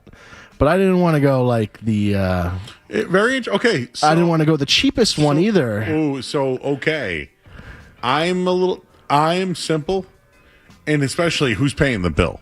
I did offer, but he did pay. I know, but listen. Let me just tell you this. Did you ever see this? You saw The Sopranos or no? Yes. Yeah. Do you remember when Finn paid the bill? Yeah, I know what you're talking about. And Tony was like, I pay the bill. Yeah. You eat, I pay the bill. That was the vibe I got. Like, he wasn't going to let me pay the bill. Yeah. I knew that. And I get that. So in that case, you didn't buy the most expensive meat. I want the most medium priced. I want the New York strip, which was dead in the center. Yeah, and a New York strip is great. Yeah. That's a good steak. It was a very good steak. So that's what I would have done, a simple filet 8 ounce for like $60 maybe. Yeah, that was around the price. Strip was about 68. Yeah, 60. $70, yeah, it was a little more. I think the fillet was the smallest cut. I think that's what Haley. But a fillet isn't going to fill you. No. You're going to need 2 sides. Yeah, so we got lobster mac. Oh yeah. Brussels sprouts. Yep. Mm-hmm. Green beans and mashed potatoes. Wow, so they went veggie heavy. Yeah, and then they did a charcuterie board. I'm out on charcuterie. What? I can't cold cuts. Just give me the ick.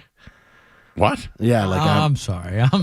What? I don't do well with cold But you cuts. like Italian subs. No, I don't. I've seen you eat a lot of You things. have, but have you ever seen me eat a cold cut sub? Okay, time out. But a cracker and a piece of cheese? You don't like pepperonis? Salami? Pepperoni on pizza's fine, but I wouldn't eat You pepperoni. wouldn't eat a raw pepperoni? No. I love raw pepperoni. What is Salami out, what about cheese? ham Do you like out. cheese? What about a sliced cabbage cheese? No, I wouldn't eat that. What is going on here? Who is this kid? What the hell Where did just that happened? come from? I just get it's the texture, the slimy texture. So you don't of like the cold gabagool? cut. No. I'm scared. You're of cold Italian? cuts. You think you know somebody. You can't be Italian and not eat cold cuts. What about salami? No. Turkey? I like, Cheese? but not like the sliced turkey. I like Sliced it- ham? No.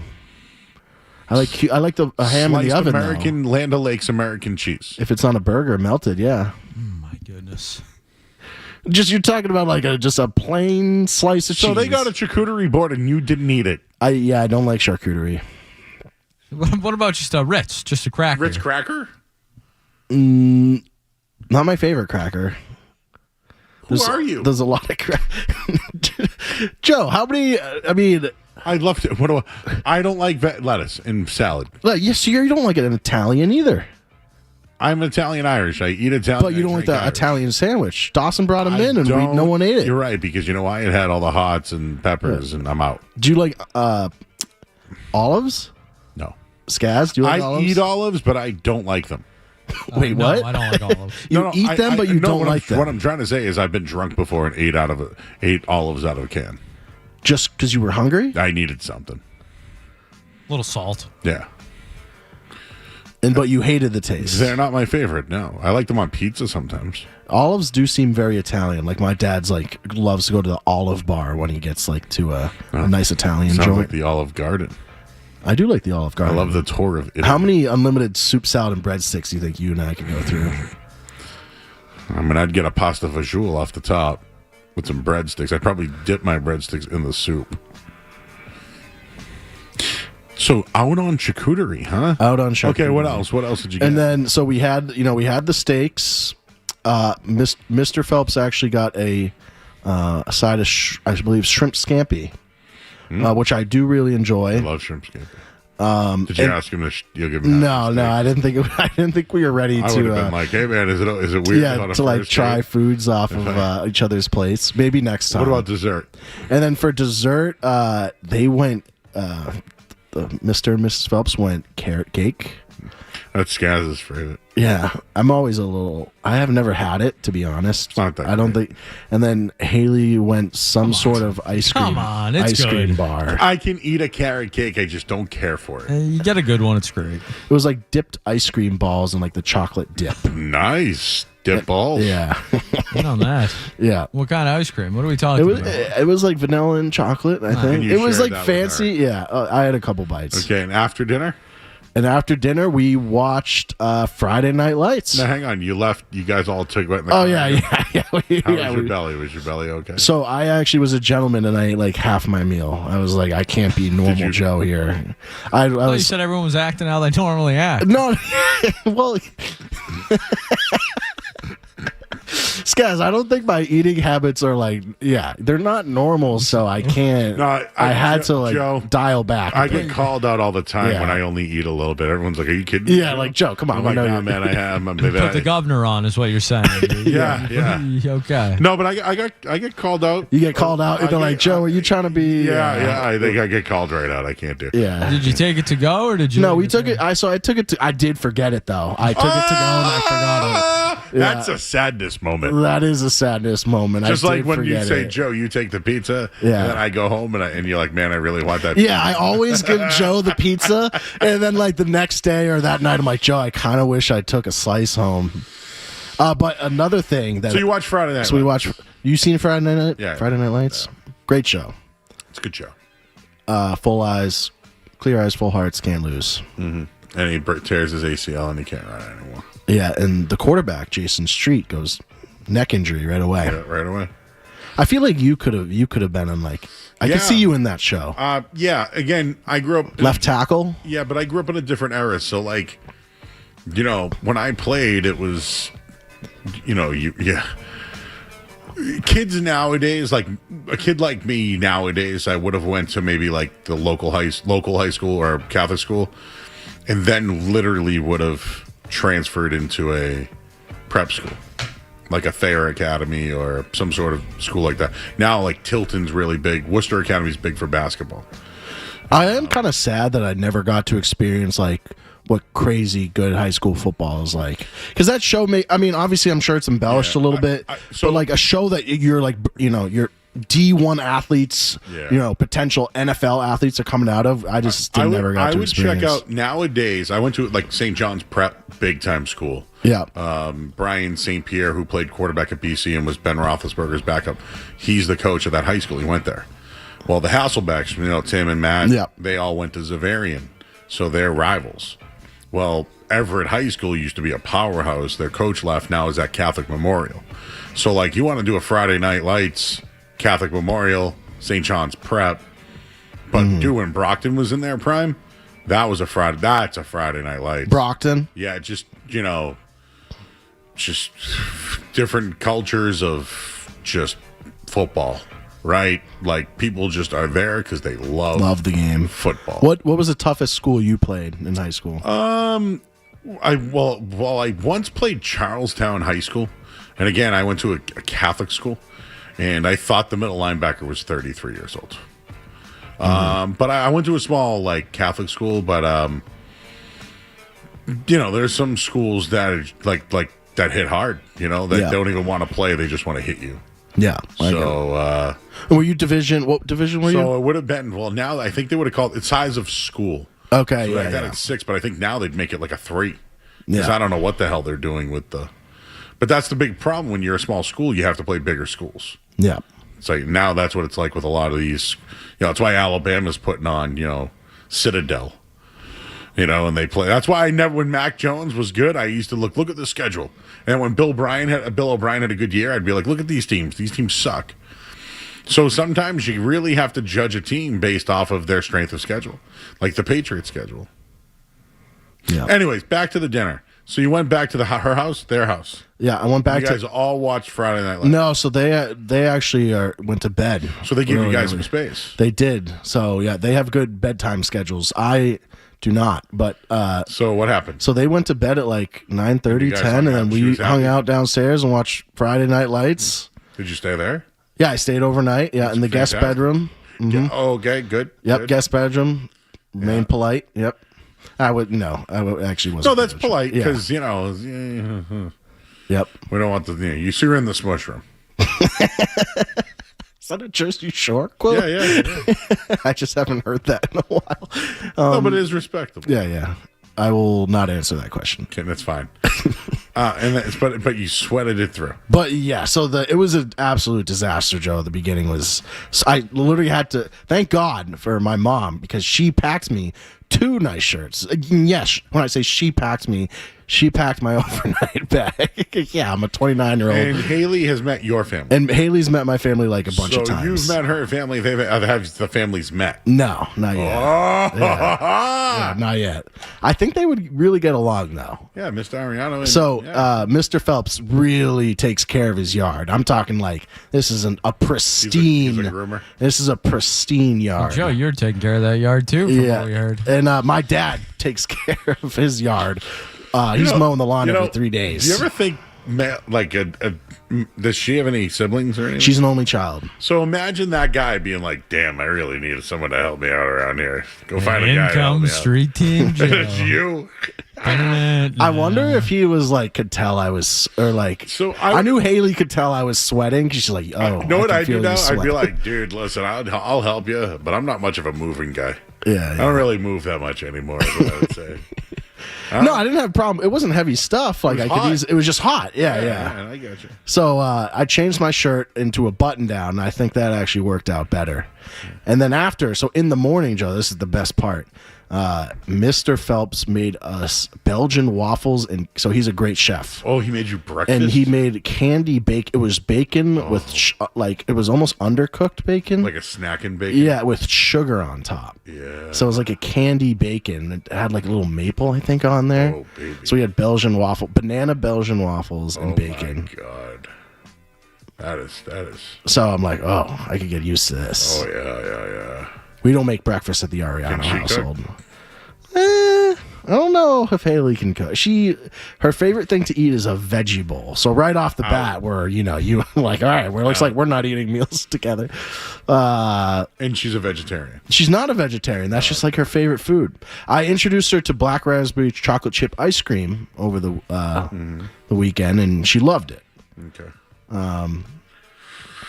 But besides that, it so went everything well. went well. You just sweated and felt embarrassed. Within the first 10 minutes of moving the stuff, I was you could tell like I was dripping sweat, and at that point I was so embarrassed because I hadn't met her mom yet. Like I'm coming in the house and like saying hi, and I'm like, you can see through the shirt. Do they know your story of your life story? So Haley had informed them I'm dealing with Lyme disease and stuff like that, and it's been some of your other health. Yeah. So, but I mean, I think it went as well as it could have gone. Haley also has a really cool house. She has 2 kegs in the house, like of beer. Beer kegs. Wow, cold. I think Tapped? it was Yingling. Okay, yeah. I used to drink And I think the other one was empty. So beer always on tap in the what was the last name? Phelps house. And again, shout out to Katie because I met Haley through Katie. Do they know Michael Phelps? I do call her Michael Phelps sometimes, and I think that triggers her a little bit. Is she a fast swimmer? I don't think so. We haven't swam yet. I'm a fast. You already know. That's right. Just wait till summertime when I get in my videos of body surfing. Any questions, Skis? Yeah, of course. I hate to interrupt this conversation, but Joe, I got to ask, why did you feel the need to let them know you had Lyme disease? Oh, well, I didn't say that myself. I think Haley told that to them. I didn't say to Haley, like, hey, Haley, you need to tell them. I was just like, that's her decision. I don't need to say that. But I don't like for the most part. I don't when I introduce myself to new people. You're not leading with Lyme. I don't know. I just don't. I'm not bringing up my past health stories unless it's affecting me in the present. Joe, why are you still living at home? Well, let me tell you. See that's a good example. Yeah. Like, well, no, because if it affects me presently, then I will explain. No. it. Yeah, I get that one. Yeah, it's not like you're not trying hard. And you had a setback. Yeah, and now we're working forward. Yeah, I just like the idea of her being like, "Hey, here comes my boyfriend. He's riddled with Lyme disease. Like, look out." And that's just the least of it. Yeah. He's got a tumor too. I would love to Did share they my ask health about story. that though? Did they ask No, they didn't ask any health questions. That's nice. Yeah. You don't want. I would have been like, wait a second. So wait a second. Wait. So you missed your senior. So you worked here. Yeah. And then you were gone for a year. Yeah. And now you're back. Yeah. Because of that. Yeah. Oh, I mean, that's just the tip of the iceberg. The story goes like 10 years long. I go on and on like a Drake song. It actually started in college, and it was almost like it was my sophomore year. For those that don't know, Joe had a brain tumor. Yeah. And it's benign now. It's benign. Yeah. And you've taken medication. You've gotten for medication, it, and you happen to get Lyme disease. On top of it. Yeah. So it was a whole. You don't have to share it. I just figured everyone's like, what the hell are they talking about? Yeah. And you're open about it. I actually love telling the story. Yes. And now you're here. Now I'm here. So I'm alive still. But it started like sophomore year, Joe. I started in college. I started getting severe fatigue, anxiety, and this was kind of like all out of the blue almost. Like, I was a happy kid, loved when I went to school, loved my friends, doing my thing, playing sports, doing well in school, and just kind of imagine like a sudden halt of like, that's not the same kid that we saw last week or a month ago. It really hit all at once. And then, you go through the process of, all right, like, how do I attack to solve this? And, you go to your doctor and you're just like, hey, I'm a mess. First thing they're going to do is they're going to like prescribe you an antidepressant or something like that. So, you go on How that did they route. find out that you had a brain tumor? So that's like 5 years, but like, so I was placed on a drug. Blood tests or something? Yeah, placed on a drug. It goes okay for a little while. Eventually, I'm like, okay, I still do not feel good. My energy's even worse. Like, my libido isn't great. And so they went in and then they tested like some of my hormones and like some of my DHT, like DHEA, the levels were like almost obsolete. And so then they're like, we got to get you a brain scan. And then that's how they found it. So yeah, the Did it hormone ever shrink, or is so it I, in the meantime, am like pissed that like, okay, it took me 5 years to get I was complaining about this for a while. It took me 5 years to get a blood test. Instead, I was placed on. I don't like to play the victim card. But it was the time. But I was like, I did 5 years of trials on drugs, and then you gave me a blood test, and like, boom, okay, now we see something. Got it. Not to open the door on that one. Yeah, then let's tell the story. The rest. But everything went well. So here I am today. Did you get all that, Derek? Got it. I still have a lot of goals, Joe. My health isn't really where I want it to be, but I can see the light at the end of the tunnel. I'm happy on the path I am. And you get to get out of the house and hang out with us. Yeah. Your show has been in. What would you do if you weren't here? So right now, if I would be watching sports. Yeah, playing video games, watching sports. Wemby, calling them, texting us in the text chain. Yeah, texting in the green poop. Yeah, I love our chat.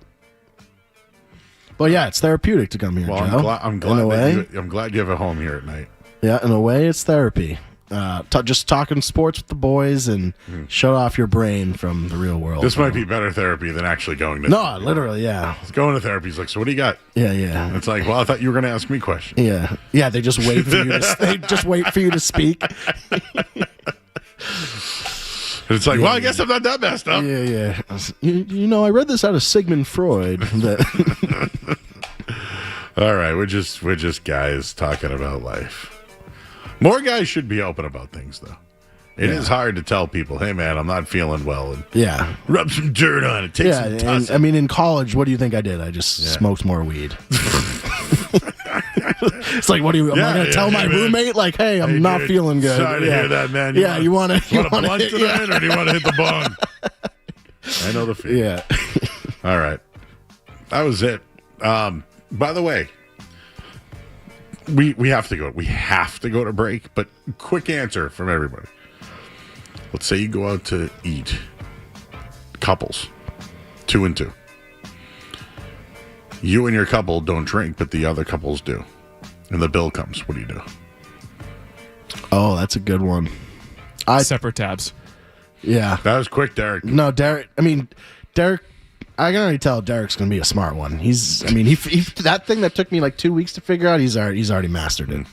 Or maybe that's more. So separate. That's a good one. Absolutely. If someone's drink, normally I'm like, hey, split it all equally. I don't care what you had, what I had, doesn't matter. That's how I. But when you am. drink, because that's such a that's just expensive You as a are meal. right, though. I generally just say split it. Yeah, but yeah. I didn't drink. Happens a lot. I don't. I like to. If I'm like the night I'm going to meet you guys. Yeah. Taking an Uber. Yeah. Sharpie said it's on him. He already wanted me to pass. Tell Sharpie all I need is to be present. Yeah. And maybe I'll sing a little shallow. Well, I don't know. Are we going to Tank? Lotus? Oh, we going to Lotus instead of the Tank? Oh, where are we going? Well, I mean, I'll go wherever we go. I was just going to take you to I'm a going to be in local spot. Marlboro. Yeah, which is close to Westboro. Yeah. Like a town over. Yeah, and I'm just going to Uber wherever you are. Yeah, Tanka. Get some Mai Tais. All right. Is there karaoke there? No, there is. I mean, we could go to the Lotus if you're feeling it. We'll decide. We'll find out. Skaz, you better show up. Oh, you going to come, Skaz? I'll be there. You let me know Saturday when. the 27th of June. Of June. All right, that's far, but yeah, I'll put it in my calendar. I mean, it's not actually 1 month away. Yeah. Literally, you have a 31-day notice. I invited Skaz to. I don't know if I can say this on Skaz. Can I say it on the air? I don't know. Can you? I invited Skaz to go to Dairy Queen with me. Why would you not be able to say that on the air? Well, I was going to say, Yeah, they're a partner. Yeah. We have to go to break. But he said he rejected me. Not true. Okay, if we had an update, it would have been brought to you by Valvoline Instant Oil Change. Enjoy quick and convenient vehicle maintenance this month. Visit NewEnglandOilChange.com. You can save 15% off your next draft through oil change at Valvoline Instant Oil Change, the official oil change of busy people. Red Sox lose 6-5. Joe Mazzulla, Coach of the Year. Looks like Oklahoma City is going to go up. They're at 108-89, end of the third here. And Matt Turner made Team USA. That it? We'll have more next here on 98.5 The Sports. You're listening to Joe. You're listening to Joe Murray on 98.5. You're listening to Joe Murray on 98.5 The Sports Hub.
Thanks to Street Team Joe for sharing his life with us.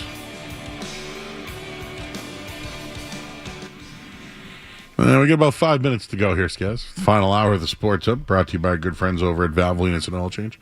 Enjoy quick and convenient vehicle maintenance this month. Visit NewEnglandOilChange.com. Save 15% off an extra through oil change at Valvoline Instant Oil Change, the official oil change of busy people. I look good right now on television, I got to tell you. You do. Next to the Pink Panther over there. Helps to be surrounded by pretty girls, Joe. It helps. It really does. I got to be honest with When you. you're surrounded by pretty girls, people think the guys are higher, they're higher status. Yeah, that's right. That's how it works in the and real everyone world. asks me who they are. Yeah. And I say, hey, that's Lucy and that's Casey.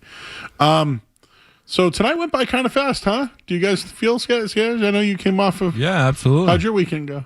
Fantastic. Great weekend. A couple visitors. Any cupcakes or snacks or anything? Did anyone bake anything? Or? I'm trying to think. Friday night was the big reunion event, Campus Dance. So we did that. A lot of standing in line. Oh, yeah, you were dressed to the nines. Yes, you Saw got to that. dress up for campus dance, Joe. 10-year reunion down there at Brown for the fiance. So, yeah, no, it was nice to meet some of the friends. It's like a smaller college. Where's that school, college? so Providence, Rhode Island, yeah. Very nice. Jaylen Brown was smoking a hookah in Providence. I this did week. see that, yes. I don't know if I don't think we crossed paths, but Yeah. it would have been nice. Saturday, yeah, it didn't do a whole lot. Sunday, grilled some burgers Saturday night, hung out with our roommates, stuff like that. Good time. And then yesterday we went up to Vermont and checked out the venue for the first time. So, how was that ride? Not bad at all, honestly. Like 2.5. So 2 hours from Logan, we looked it up. So yeah. No, it was great. Good weather. Place was exactly as advertised. So exactly what you're looking for. So nice weekend. I will say, though, Joe, I did embarrass myself at one point this weekend. I'm a colorblind man. It's something we've discussed on the show at times. And Jeeps look alike. I'm not a car guy. I don't know if you guys are car guys, but most cars to me are pretty much the same. I don't really think too much of them, if at all.